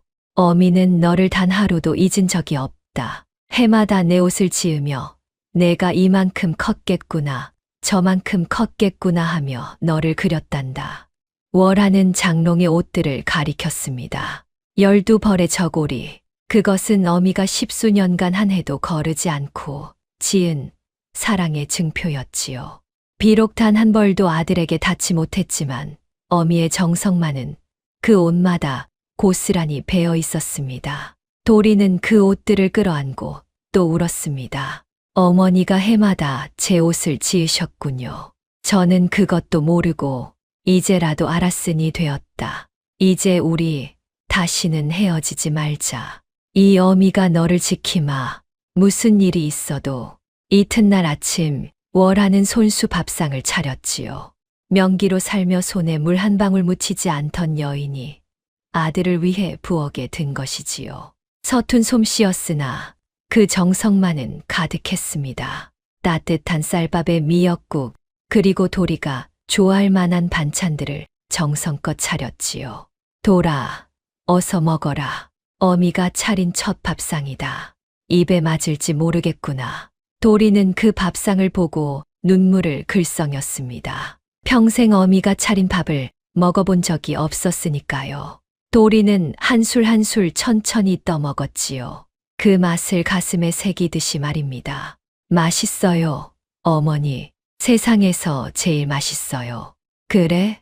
많이 먹어라. 그동안 못 먹인 것까지 이제 다 먹여주마. 월하는 아들이 밥 먹는 모습을 흐뭇하게 바라보았습니다. 그 사소한 광경이 어미에게는 10수년을 그리던 꿈이었지요. 자식에게 따뜻한 밥 한 끼 먹이는 것. 그 평범한 일이 월하에게는 세상 무엇보다 귀한 것이었습니다. 그날 밤 모자는 오래도록 이야기를 나누었지요. 10수년간 쌓인 사연들을 한이며 그리움이며 모두 풀어놓았지요. 도리는 할머니가 돌아가신 일을 전했고 월하는 가슴을 치며 울었습니다. 며느리의 도리도 하지 못하고 시어머니를 떠나보냈으니 그 한이 오죽했겠습니까? 어머니, 그런데 저를 쫓던 자들은 누구예요? 한양에 와서 험상궂은 사내들이 자꾸 저를 쫓았어요. 월하의 표정이 굳었습니다. 마침내 그 이야기를 해야 할 때가 온 것이지요. 월하는 도리에게 모든 것을 들려주었습니다. 조경문이라는 권세가가 한씨 가문의 땅을 빼앗으려 아비를 역적으로 몰았다는 것을, 그리고 그자가 역적의 핏줄을 없애려 도리를 노린다는 것을. 도리는 주먹을 꽉 쥐었습니다. 어린 얼굴에 분노가 차올랐지요. 그자가 아버지를 그리 만들었군요. 그리고 저까지 죽이려 했고요.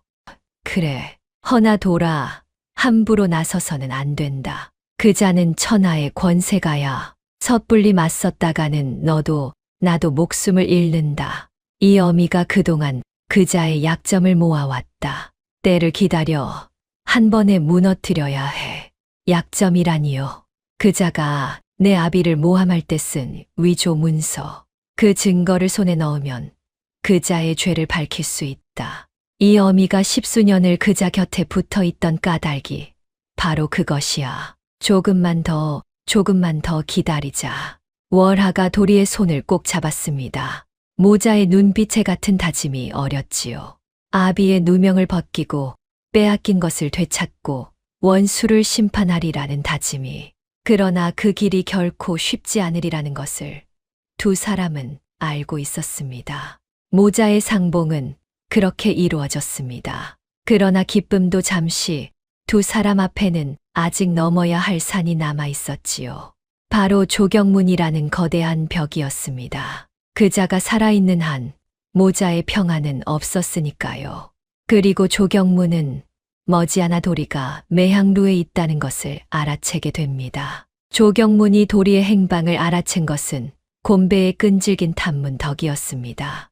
매향루를 드나드는 자들을 매수하여 그곳에 웬 시골 소년이 머물고 있다는 것을 알아낸 것이지요.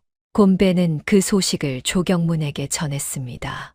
대감, 그 한씨 핏줄이 글쎄 매향루에 숨어 있었습니다. 월하가 거두었다는군요. 월하가, 어찌 월하가 그 아이를. 조경문의 눈빛이 번뜩였습니다. 월하가 그 아이를 거두었다는 것이 영 마음에 걸렸지요. 단순히 가여워서 거두었다기엔 무언가 석연찮은 구석이 있었습니다. 평소 도도하기 그지없는 월하가 어찌 한낱 떠돌이 소년을 곁에 둔단 말인가. 조경문은 그 점이 자꾸만 걸렸습니다. 대감 혹 월하가 그 아이와 무슨 연이 있는 게 아닐는지요. 제가 알아본 바 월하도 본래 시골 양반집 여인이었다 합니다. 빚에 몰려 기방에 팔려왔다고. 곤배의 말에 조경문의 머릿속에 한 가지 의심이 스쳤습니다. 설마 월하가 그 한씨 집안의 여인이란 말인가. 10수년 전 제가 기방에 팔아넘긴 그 여인이. 조경문은 그 의심을 떨치려 했으나 한 번 든 의심은 쉬이 가시지 않았지요. 곤배야, 그 아이와 월하 둘을 잘 살펴라. 만약 둘이 모자지간이라면 이거 아주 재미있는 일이 되겠구나. 조경문의 입가에 음흉한 미소가 번졌습니다. 만약 월하가 그 한씨 여인이고 그 아이가 모자지간이라면 두 사람을 한꺼번에 처리할 수 있을 터였지요. 눈에 가시인 핏줄도 없애고 제 정체를 숨긴 채 곁에 있던 여인도 처단하고. 조경문에게는 더없이 좋은 기회였습니다. 조경문은 먼저 월하의 약점을 캐기 시작했습니다. 그자는 밀정을 풀었지요. 매향루의 어린 기생 하나를 매수하여 월하의 일거수일투족을 감시하게 했습니다. 그 어린 기생은 푼돈에 눈이 멀어 월하가 누구를 만나고 무엇을 하는지 낱낱이 조경문에게 일러 바쳤지요. 대감, 월하가 요즘 그 시골 아이를 끼고 산답니다. 밤이면 그 아이에게 글을 가르치고 손수 옷을 지어 입힌다는군요. 친자식처럼 말입니다. 친자식처럼이라. 조경문의 눈이 가늘어졌습니다. 그 정보 하나하나가 그자의 의심을 굳혀갔지요. 사람을 풀어 월하의 과거를 낱낱이 조사했지요. 그러던 중 한 가지 사실이 드러났습니다. 월하가 해마다 어딘가로 아이 옷과 노잣돈을 붙였다는 것이었지요. 곤배가 그것을 가로채왔다는 사실까지. 조경무는 모든 것을 알아챘습니다. 월하가 바로 그 한씨 여인이며 도리가 그 친아들이라는 것을. 하하, 이런 기막힌 일이 있나. 내가 기방에 팔아넘긴 그 여편네가 천하의 명기 월하였다니. 그리고 제 자식을 곁에 두고 나를 속여왔다니. 10수년을 내 곁에서 나를 농락한 개로구나. 조경무는 분노했습니다. 동시에 무서운 결심을 굳혔지요. 모자를 한꺼번에 없애기로. 그러나 그자는 영악한 위인이었습니다. 함부로 손을 쓰지 않았지요. 먼저 모자 사이를 갈라놓고 월하의 힘을 약하게 만든 다음 천천히 올가맬 작정이었습니다. 조경문의 첫 번째 수는 이간질이었습니다. 그는 매향루에 사람을 보내 교묘한 소문을 퍼뜨렸지요. 월하가 실은 조경문과 한패이며 도리를 미끼로 삼아 무언가를 꾸미고 있다는 헛소문이었습니다. 그 소문은 도리의 귀에까지 들어갔지요. 얘야, 너 그거 아느냐? 월하가 조판서와 보통 사이가 아니란다. 10수년을 그 권세가의 정인으로 지냈다지. 어쩌면 너를 거둔 것도 무슨 꿍꿍이가 있어서일지 몰라. 그런 말을 들은 도리는 혼란스러웠습니다. 어미가 원수인 조경문의 곁에 있었다는 것은 사실이었으니까요. 비록 어미가 미끼가 되어 자신을 지켰다 했지만 어린 마음에 의심의 싹이 텄지요. 정말 어미는 나를 지키려 한 것일까?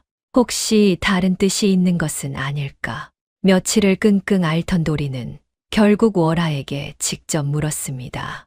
어머니, 사람들이 그래요. 어머니가 조판서와 정인 사이였다고. 저를 거둔 것도 무슨 꿍꿍이가 있어서라고. 그게 정말이에요? 월하는 그 말에 가슴이 미어졌습니다. 제 자식이 그런 의심을 품게 만든 조경문의 간계가 뼈에 사무치도록 미웠지요. 월하는 도리의 두 손을 꼭 잡았습니다. 돌아, 잘 들어라. 이 어미가 그자 곁에 있던 것은 오직 너를 지키기 위함이었다. 그자가 너를 노리는 것을 알고 내가 미끼가 되어 그자의 눈을 묶어둔 게야. 그 더러운 자의 술시중을 들며 내가 얼마나 이를 갈았는지 너는 모를 게다. 허나 이거 하나는 하늘에 맹세하마. 이 어미는 단 한순간도 너를 향한 마음을 거둔 적이 없다. 월하의 눈에서 흐르는 눈물을 보며 도리는 제 의심을 부끄러워했습니다. 어미를 끌어안고 잘못을 빌었지요. 조경문의 이간질은 그렇게 한 차례 무위로 돌아갔습니다. 그러나 그자는 집요했지요. 첫 수가 막히자 두 번째 수를 두기 시작했습니다. 조경문의 이간질은 거기서 그치지 않았습니다. 그는 월하에게도 손을 썼지요. 월하를 따로 불러내 은근히 협박하면서도 회유했습니다. 월하야, 내 다 알고 있다. 내가 그 한씨 여인이라는 것을, 그 아이가 내 자식이라는 것을. 10수년을 나를 속였더구나. 허나 나는 너그러운 사람이다. 내가 그 아이를 버리고 내게로 온다면 지난 일은 묻어주마. 어떠냐? 월하는 치를 떨었습니다. 자식을 버리고 제게로 오라니. 그것이 얼마나 잔인한 말인지 조경문은 알고 있었지요. 일부러 그렇게 월하의 가슴을 후벼 판 것입니다. 그런 말 두 번 다시 입에 담지 마십시오. 내 차라리 죽을지언정 내 아들을 버리는 일은 없습니다. 허허, 모정이 참으로 갸륵하구나. 허나 월하야, 잘 생각해라.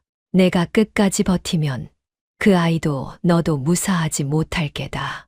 내 손이 닿지 않는 곳은 없으니. 조경문은 그렇게 으름장을 놓고 돌아갔습니다. 월하는 두려움에 몸을 떨었지요. 그자가 본격적으로 움직이기 시작했으니 이제 모자에게 남은 시간이 많지 않았습니다. 월하는 서둘러 조경문의 약점을, 그 위조 문서의 증거를 찾아야 했지요. 그 무렵 월하는 한 가지 중요한 단서를 잡았습니다. 조경문이 한석규를 모함할 때 쓴 위조 문서가 아직 어딘가에 보관되어 있다는 것이었지요. 그 위조꾼이 만든 가짜 서찰의 원본 말입니다. 조경무는 그것을 없애지 않고 만일을 위해 보관해 두고 있었습니다. 그것이 어디 있는지만 알아내면 조경문의 죄를 밝힐 수 있었지요. 월하는 그 위조 문서의 행방을 쫓기 시작했습니다. 조경문의 집을 드나드는 자들을 매수하고 그자의 일거수일투족을 살폈지요.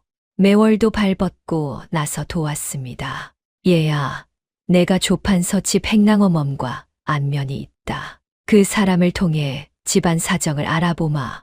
허나 조심해야 한다. 조가놈 집에는 눈과 귀가 많으니 매월은 늙은 몸을 이끌고 조경문의 집을 드나들었습니다. 행랑어멈에게 떡이며 엿을 쥐어주며 슬쩍슬쩍 집안 사정을 캐물었지요. 그렇게 며칠을 공들인 끝에 매월은 한 가지를 알아냈습니다. 조경문이 사랑채 뒤편에 아무도 모르는 비밀 서고를 두고 있다는 것을, 그곳에 그자의 온갖 비밀이 보관되어 있다는 것을 말입니다. 두 여인은 위험을 무릅쓰고 조경문의 비밀에 다가갔습니다. 그리고 마침내 그 위조 문서가 조경문의 사가 깊은 곳 비밀 서고에 보관되어 있다는 것을 알아냈지요. 어미, 그 문서만 손에 넣으면 됩니다. 그것만 있으면 조판서의 죄를 밝히고 서방님의 누명을 벗길 수 있어요. 그래, 허나 그 서고에 들어가기가 쉽지 않을 게다. 조판서가 워낙 철저히 지키고 있으니 섣불리 움직였다가는 모든 게 수포로 돌아갈 수 있어. 신중해야 한다. 월하와 매월은 머리를 맞대고 계획을 세웠습니다. 그러나 그들이 미처 알지 못한 것이 있었지요. 조경문 또한 그들의 움직임을 눈치채고 있었다는 것을. 그자는 월하가 위조 문서를 노린다는 것을 알고 덫을 놓기 시작했습니다. 조경문의 세 번째 수는 가장 잔인한 것이었습니다. 그자는 관아에 손을 써 매향루에 도둑이 들었다는 거짓 고변을 꾸몄지요. 그러고는 월하가 조경문의 집 물건을 훔치려 했다는 누명을 씌우려 했습니다. 동시에 도리를 역적의 핏줄로 다시 관아에 고발하려 했지요. 10수년 전 아비를 역적으로 몰았듯 이번에는 그 아들을 같은 방식으로 올가매려는 것이었습니다. 이번에야말로 그 모자를 완전히 끝장내리라. 계집은 도둑으로, 아이는 역적의 핏줄로. 둘 다 살아남지 못할 게다. 조경문은 음흉하게 웃었습니다. 그 웃음 속에는 10수년 묵은 탐욕과 잔인함이 그대로 서려 있었지요. 그자가 놓은 덫이 서서히 모자를 향해 조여 오고 있었습니다. 모자를 한꺼번에 올가맬 잔인한 덫을 말이지요. 한편 도리는 매향루에 머무는 동안에도 박노인을 잊지 않았습니다. 자신을 거두어준 그 은인을 말이지요. 어느 날 도리는 월하에게 청하여 박노인을 매향루로 모셔왔습니다. 박노인은 도리가 무사한 것을 보고 눈물을 글썽였지요. 이놈아, 갑자기 사라져서 이 늙은이가 얼마나 걱정했는 줄 아느냐. 그래도 일이 좋은 분을 만나 잘 지내니 다행이구나. 어르신, 그동안 걱정 끼쳐 죄송합니다. 실은 어머니를 찾았습니다. 바로 이분이세요. 박노인은 깜짝 놀랐습니다. 월하가 도리의 친엄이었다니. 노인은 월하에게 깊이 절을 올렸지요. 월하 또한 아들을 거두어 준 노인에게 거듭 감사를 표했습니다. 그날 이후 박노인도 모자의 든든한 조력자가 되었지요. 떡장수로 한양 곳곳을 다니는 노인은 발 노릇을 톡톡히 해 주었습니다. 조경문의 동태를 살피고 소식을 전하는 일을 말이지요. 그렇게 모자의 곁에는 매월과 박노인이라는 믿음직한 사람들이 모이고 있었습니다. 그러나 적의 그림자는 점점 짙어지고 있었지요. 그리고 그 덫은 머지않아 월하와 도리가 가장 절망하는 순간에 작동하게 됩니다. 조경문의 덫은 보름달이 뜬 어느 밤에 작동했습니다. 그날 밤 월하와 매월은 위조 문서를 손에 넣기 위해 조경문의 사가로 향했지요. 행랑어멈을 매수하여 비밀 서고에 잠입할 계획이었습니다. 그러나 그것은 조경문이 파놓은 함정이었지요. 조경무는 일부러 행랑어멈을 통해 거짓 정보를 흘렸고 월하가 미끼를 물기를 기다리고 있었던 것입니다. 월하가 서고에 발을 들이는 순간 사방에서 횃불이 밝혀졌습니다. 조경문의 부하들이 월하를 에워쌌지요. 그 가운데 조경문이 음흉한 미소를 지으며 서 있었습니다. 어서 오너라, 월하. 아니, 윤소정이라 불러야 하나. 10수년 만에 본명을 들으니 어떠냐. 월하의 얼굴이 새하얗게 질렸습니다. 모든 것이 발각된 것이지요. 조경문은 처음부터 다 알고 있었던 것입니다. 그자의 입가에 떠오른 비웃음이 월하의 가슴을 서늘하게 했지요. 내년이 내 곁에서 10수년을 농간을 부렸겠다. 제 자식을 숨겨두고 내 약점을 캐고 허나 이제 끝이다. 너는 오늘 밤 도둑으로 붙잡힌 게야. 남의 집에 숨어든 도둑년으로. 조경문, 내 죄는 하늘이 알고 땅이 안다. 내가 내 남편을 모함하고 우리 가문을 무너뜨린 죄를. 하하, 죄, 증거가 있어야 죄지. 그 증거를 찾으러 여기 온 게 아니냐. 허나 안 됐구나. 그 문서는 여기 없다. 너를 잡으려고 미끼로 흘린 거짓이었으니. 조경문은 비웃었습니다.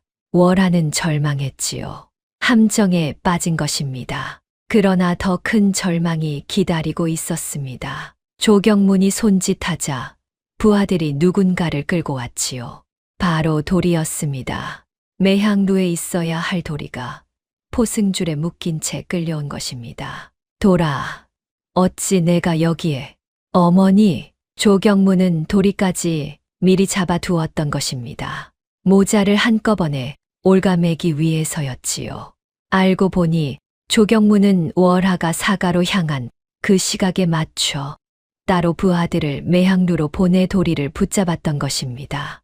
모든 것이 그자의 치밀한 계산 아래 이루어진 일이었지요.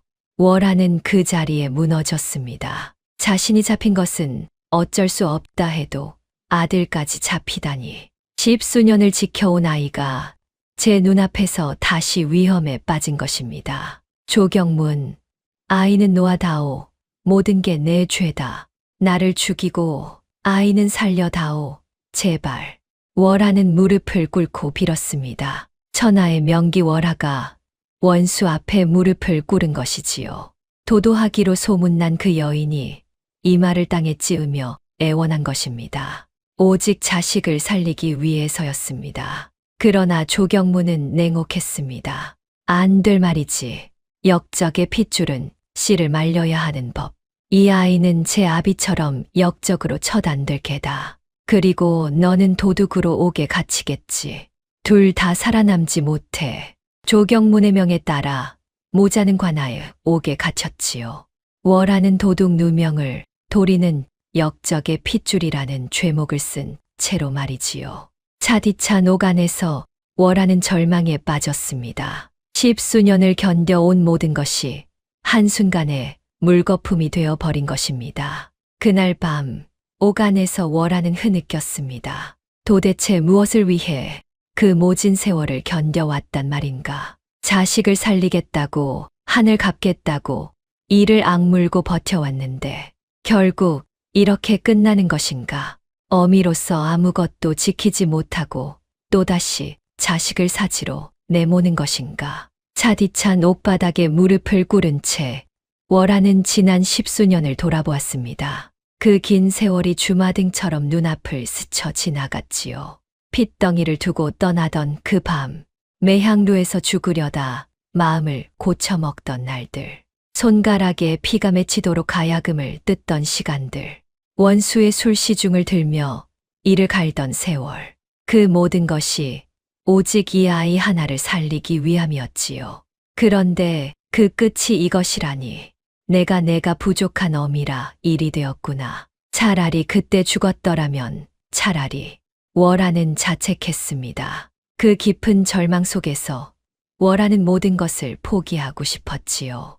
손끝 하나 까딱할 기운조차 남아있지 않았습니다. 10수년을 버텨온 그 단단한 마음이 마침내 무너져 내리려 하고 있었지요. 그때였습니다. 옆 옥방에서 도리의 목소리가 들려왔습니다. 어머니, 울지 마세요. 어머니 잘못이 아니에요. 돌아, 어머니, 저는요, 어머니를 만난 것만으로도 행복해요. 평생 어미 없는 자식으로 살 줄 알았는데, 이렇게 어머니를 만났잖아요. 어머니가 해마다 제 옷을 지어주셨다는 것도 알았고요. 그것만으로도 저는 여한이 없어요. 어린 아들의 그 말에 월하의 가슴이 미어졌지요. 죽음을 앞둔 어린 것이 도리어 어미를 위로하고 있었던 것입니다. 월하는 옥에 차가운 창살을 붙잡고 울었습니다. 돌아, 그런 말 하지 마라.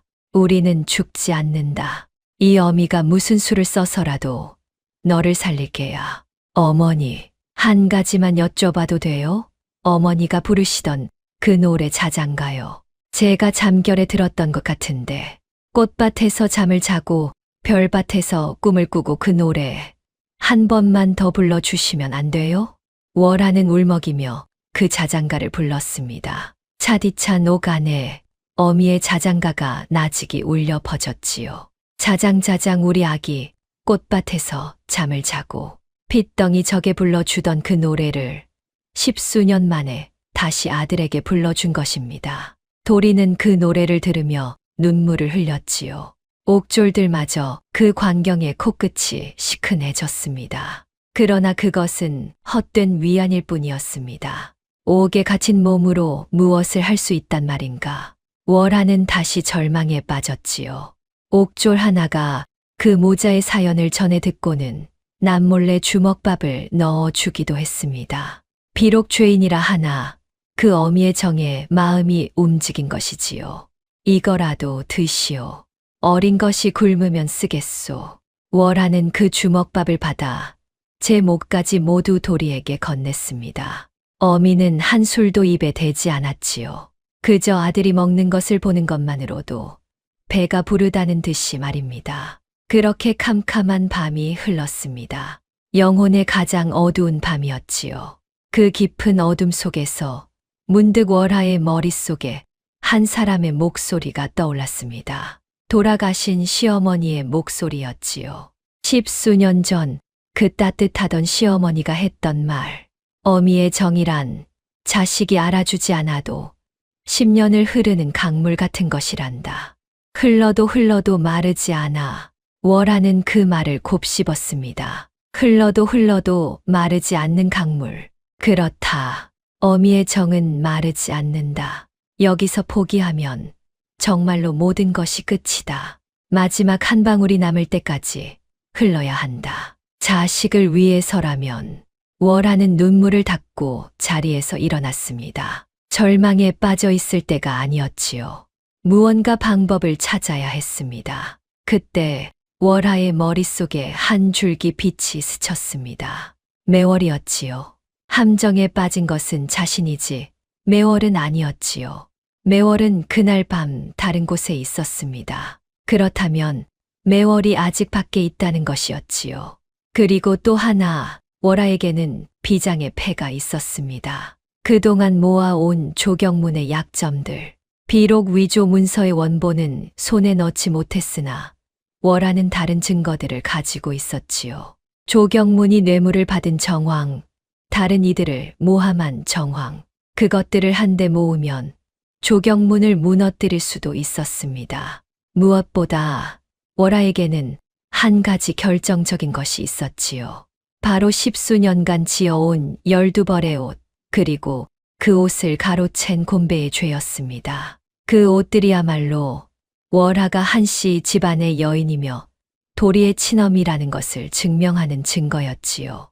그리고 곤배가 그것을 가로챘다는 것은 조경문이 한씨 집안을 감시하고 핍박해 왔다는 명백한 증거였습니다. 월하는 마음을 다잡았습니다. 아직 끝나지 않았다. 마지막 한 방울까지 싸우리라. 월하는 옥지기를 매수하여 매월에게 은밀히 기별을 넣었습니다. 모든 증거를 모아 암행어사에게 고하라는 전갈이었지요. 마침 그 무렵 한양에는 임금이 보낸 암행어사가 비밀리에 내려와 있다는 소문이 돌고 있었습니다. 월하는 그 마지막 희망에 모든 것을 걸기로 했습니다. 한편 옥 밖에서는 매월이 발을 동동 구르고 있었지요. 월하와 도리가 잡혀갔다는 소식을 듣고 늙은 기생은 피가 마르는 듯 했지요. 그때 옥지기를 통해 월하의 전갈이 당도했습니다. 매월은 그 전갈을 받아들고 결심을 굳혔지요. 그래, 이 늙은 몸이 마지막으로 한번 나서 보마. 그 가여운 모자를 위해서라면 목숨인들 아까울까. 매월은 곧 장박 노인을 찾아갔습니다. 두 사람은 머리를 맞대고 그동안 월하가 모아둔 증거들을 한데 모으기 시작했지요. 조경문이 뇌물을 받은 정황을 적은 장부, 다른 이들을 모함한 정황을 담은 서찰들, 그리고 무엇보다 중요한 12벌의 옷이었습니다. 매월은 매향루 월하의 방에서 그 옷들을 꺼내 보자기에 쌌지요. 이 옷들이 바로 증거다. 월하가 한씨 집안의 여인이라는 그 아이의 친엄이라는 증거. 그리고 곤배가 이것을 가로챘다는 것을 밝히면 조가 놈의 죄도 드러날 게야. 매월과 박노인은 그 증거들을 품고 암행어사가 머문다는 곳을 수소문했습니다. 늙은 두 사람이 한양 바닥을 헤매며 마지막 희망을 좇은 것이지요. 천행으로 박노인은 떡장수로 발이 넓었던 덕에 암행어사의 거처를 알아낼 수 있었습니다. 두 사람은 그곳으로 달려갔지요. 그렇게 모든 것이 한 곳으로 모이고 있었습니다.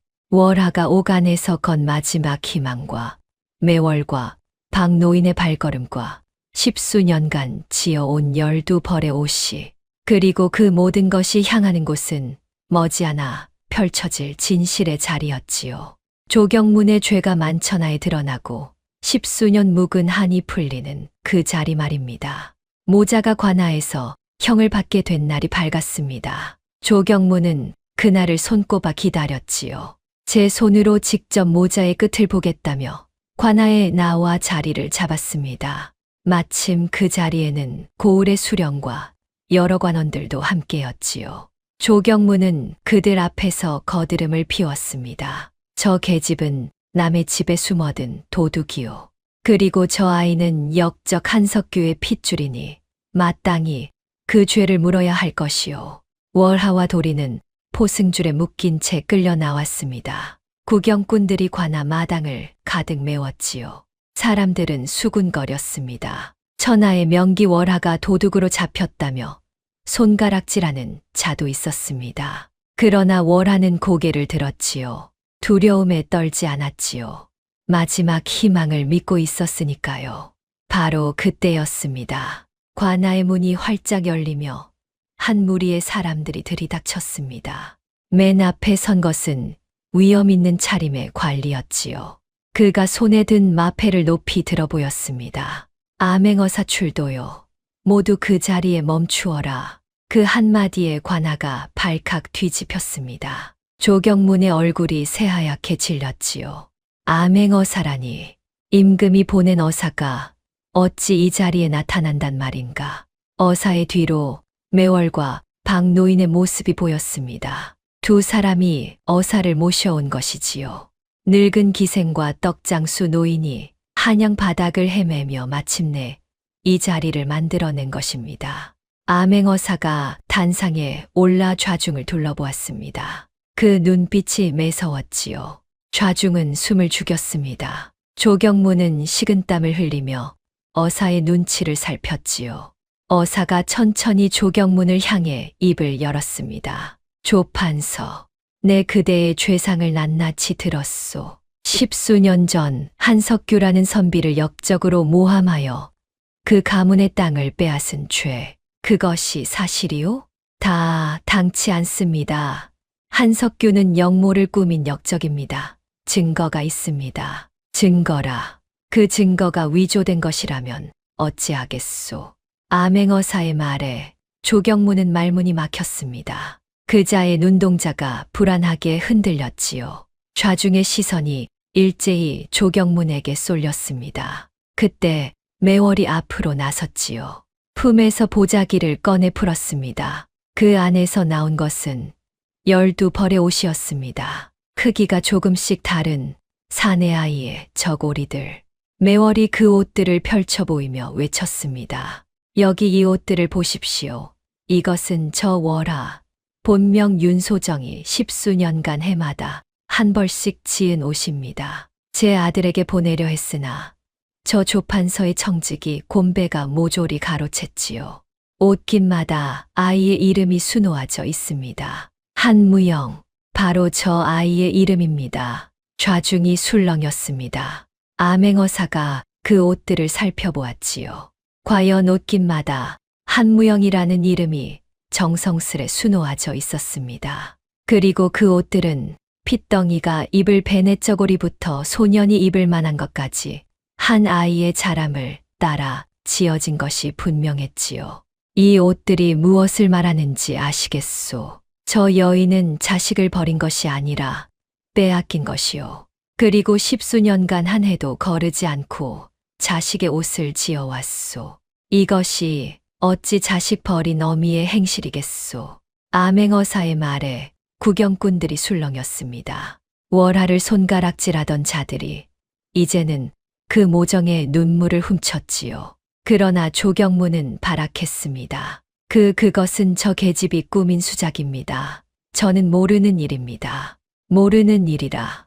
그렇다면 이것은 어찌 설명하겠소. 암행어사가 손짓하자 이번에는 박 노인이 한 사내를 끌고 나왔습니다. 바로 청직이 곰배였지요. 매월과 박 노인이 미리 곰배를 붙잡아 그 죄를 실토받았던 것입니다. 곰배는 벌벌 떨며 무릎을 꿇었습니다. 살려주십시오. 다 대감이 시킨 일입니다. 그 옷을 가로채라 한 것도 한씨 집안을 감시하라 한 것도 모두 조판서 대감이 시킨 일입니다요. 곰배의 실토에 조경문의 얼굴이 햇빛이 되었습니다. 측근이 등을 돌린 것이지요. 그러나 끝이 아니었습니다. 암행어사가 다시 입을 열었지요. 뿐만 아니라 그대가 한석규를 모함할 때 쓴 위조 문서, 그 원본을 만든 위조꾼을 우리가 이미 붙잡았소. 그자가 모든 것을 자백했지. 그대가 돈을 주고 가짜 서찰을 만들게 했다는 것을. 이래도 발뺌하겠소. 조경무는 그 자리에 주저앉았습니다. 모든 죄가 드러난 것입니다. 위조 문서도, 옷을 가로챈 일도, 모자를 올가맨 일도, 10수년간 쌓아온 그자의 죄가 마침내 백일하에 드러난 것이지요. 이럴 수가 내가 이렇게. 조경문, 그대는 무고한 선비를 역적으로 몰아 죽음에 이르게 하고 그 가문의 재산을 강탈하였으며 어린 핏줄까지 해하려 한 대역의 죄인이요. 그 죄의 죽음으로도 다 갚지 못할 것이요. 여봐라, 저 죄인을 당장 포박하라. 암행어사의 명에 따라 관졸들이 조경문을 포박했습니다. 천하를 호령하던 권세가가 한순간에 죄인이 되어 끌려간 것이지요. 구경꾼들이 통쾌하다는 듯 손뼉을 쳤습니다. 그동안 조경문에게 핍박받던 백성들이 그자의 몰락을 보며 환호한 것입니다. 저놈이 우리 마을 땅도 빼앗아 갔다. 그 악독한 조판서가 드디어 벌을 받는구나. 마당 곳곳에서 그런 외침이 터져 나왔습니다. 조경문에게 하늘 품은 자가 한둘이 아니었던 것이지요. 그동안 그자의 권세에 눌려 입도 뻥긋 못하던 백성들이 이제야 속에 쌓인 울분을 토해낸 것입니다. 누군가는 돌멩이를 집어 던지려다 관졸에게 제지당하기도 했지요. 조경문은 끌려가며 발버둥 쳤습니다. 그러나 이미 늦었지요. 그자는 모든 것을 잃었습니다. 권세도, 재물도, 목숨까지도. 끌려가던 조경문은 마지막으로 월하를 돌아보았습니다. 그 눈에는 믿을 수 없다는 빛이 가득했지요. 일개 기생이라 여겼던 여인에게 천하의 자신이 무너졌다는 것을 그자는 끝내 받아들이지 못하는 듯 했습니다. 내년이 감히. 그래, 내가 윤소정이다. 내가 무너뜨린 한씨 집안의 안주인이고 내가 죽이려 한 아이의 어미다. 10수년을 내 곁에서 이 날을 기다렸다. 월하가 또박또박 말했습니다. 그 목소리에는 10수년 묵은 한이 서려 있었지요. 조경무는 그제야 모든 것을 깨달았습니다. 제가 곁에 두고 농락한다 여겼던 여인이 실은 제 목을 노리며 십수년을 견뎌 온 복수의 화신이었음을. 그러나 깨달았을 때는 이미 늦었지요. 조경무는 그렇게 끌려갔습니다. 훗날 조경무는 제 죄의 대가로 처형되었고 강탈했던 재산은 모두 환수되었습니다. 인과응보였지요. 남을 해하려 판 함정에 제가 빠진 것입니다. 천벌이 늦을지언정 비껴가지는 않는 법이었습니다. 조경문이 끌려가자 암행어 사는 월하와 도리의 포승줄을 풀어주었습니다. 윤소정, 그대의 누명은 벗겨졌소. 그리고 그대의 남편 한석규의 누명도 벗겨질 것이요. 임금께 아뢰어 유배지에서 풀려나도록 하겠소. 월하는 그 자리에 엎드려 울었지요. 십수년의 한이 마침내 풀린 것입니다. 남편의 누명이 벗겨지고 아들이 살았으니 어미로서, 아내로서 마침내 모든 것을 지켜낸 것이지요. 그날 월하는 아들 도리를 끌어안았습니다. 이제는 숨길 것도 두려울 것도 없었지요. 모자는 마음껏 부둥켜 안고 울었습니다. 구경꾼들도 그 모습에 함께 눈물을 흘렸지요. 매월과 박노인도 서로를 보며 흐뭇하게 웃었습니다. 돌아, 이제 다 끝났다. 우리 이제 다시는 헤어지지 않아도 된다. 어머니 정말요? 정말 이제 어머니랑 같이 살 수 있어요? 그래. 그리고 곧 내 아버지도 돌아오실 게다. 우리 세 식구가 다시 함께 사는 게야. 도리는 어미의 품에 얼굴을 묻고 환하게 웃었습니다. 그토록 그리던 가족이 마침내 하나가 된 것이지요. 그때 월하는 문득 돌아가신 시어머니의 말을 떠올렸습니다. 어미의 정이란 자식이 알아주지 않아도 10년을 흐르는 강물 같은 것이란다. 흘러도 흘러도 마르지 않아. 이제야 월하는 그 말의 뜻을 온전히 알 것 같았습니다. 십수년을 흘러도 마르지 않은 그 강물이 마침내 바다에 닿은 것이지요. 자식이 알아주지 않아도 세상이 손가락질해도 어미의 정은 멈추지 않고 흘렀습니다. 그리고 그 정이 끝내 모든 것을 살려낸 것입니다. 그 무렵 먼 섬에서 유배살이를 하던 한석규에게도 소식이 전해졌습니다. 누명이 벗겨지고 곧 풀려난다는 소식이었지요. 십수년을 절도해서 모진 세월을 견딘 한석규였습니다. 아내가 기방에 팔려갔다는 것도 어미가 돌아가신 것도 모른 채 그저 언젠가 누명을 벗을 날만을 기다려온 것이지요. 한석규가 한양에 당도하던 날 월하와 도리는 성문 밖까지 마중을 나갔습니다. 멀리서 남편의 모습이 보이자 월하는 그 자리에 얼어붙었지요. 십수년 만에 보는 얼굴이었습니다. 흰머리가 성성하고 얼굴은 야위었으나 그 고든 눈빛만은 그대로였지요. 여보, 정녕 당신이요? 한석규의 목소리가 떨렸습니다. 비단옷을 입은 여인이 제 아내라는 것을 그는 한눈에 알아보았지요. 아무리 세월이 흘렀어도 어찌 제 아내를 못 알아보겠습니까? 서방님, 이 못난 사람이 당신을 이리 오래 기다리게 했습니다. 월하는 남편의 품에 안겨 울었습니다. 십수년의 그리움이, 십수년의 한이 그 눈물에 녹아내렸지요. 곁에 선도리도 함께 울었습니다. 한석규는 그제야 장성한 아들을 보았지요. 핏덩이로 두고 떠났던 그 아이가 이렇게 늠름하게 자란 것입니다. 내가 도리로구나. 이 아비를 용서해라. 너를 이리 오래 혼자 두어서. 아버지, 세 식구는 그렇게 부둥켜 안고 울었습니다. 흩어졌던 가족이 마침내 다시 하나가 된 것이지요.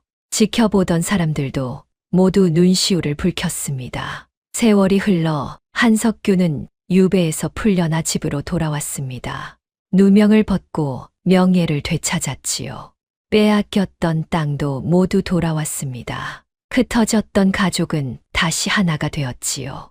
한석규와 윤소정 부부는 도리를 가운데 두고 옛집에서 다시 살게 되었습니다. 마당의 늙은 감나무는 그 해에도 발갛게 감을 맺었지요. 월하라는 이름은 이제 세상에서 사라졌습니다. 다시 윤소정으로 돌아온 것이지요. 그러나 사람들은 그 여인의 이야기를 두고두고 전했습니다. 자식을 살리려 스스로 천한 길로 들어가 십수년을 미끼가 되어 아이를 지킨 어미의 이야기를, 그리고 해마다 옷을 지으며 마르지 않는 정으로 자식을 그린 어미의 이야기를 말입니다. 그 12벌의 옷은 한씨 집안의 가보가 되었습니다. 도리가 자라 어른이 되고 또 제 자식을 낳은 뒤에도 그 옷들은 소중히 간직되었지요. 어미의 정이 무엇인지를 보여주는 증표로서 말입니다. 사람들은 그 옷을 보며 말했습니다. 세상에서 가장 모진 것도 어미요. 세상에서 가장 따뜻한 것도 어미라고. 여러분, 사람의 정 가운데 어미의 정만큼 깊은 것이 또 있겠습니까? 곁에 있어 지키는 것만이 사랑이 아니요. 때로는 멀리서 모진 욕을 뒤집어 쓰며 지키는 것이 더 깊은 사랑일지도 모릅니다. 자식이 알아주지 않아도 10년을 흐르는 강물처럼 마르지 않는 것. 그것이 바로 어미의 정이 아니겠습니까? 다음 영상을 빠르게 만나보시려면 좋아요와 구독을 눌러주세요. 지금 화면에 나오는 더 재미있는 영상들도 함께 해주세요. 그럼 모두 행복한 하루 보내세요. 감사합니다.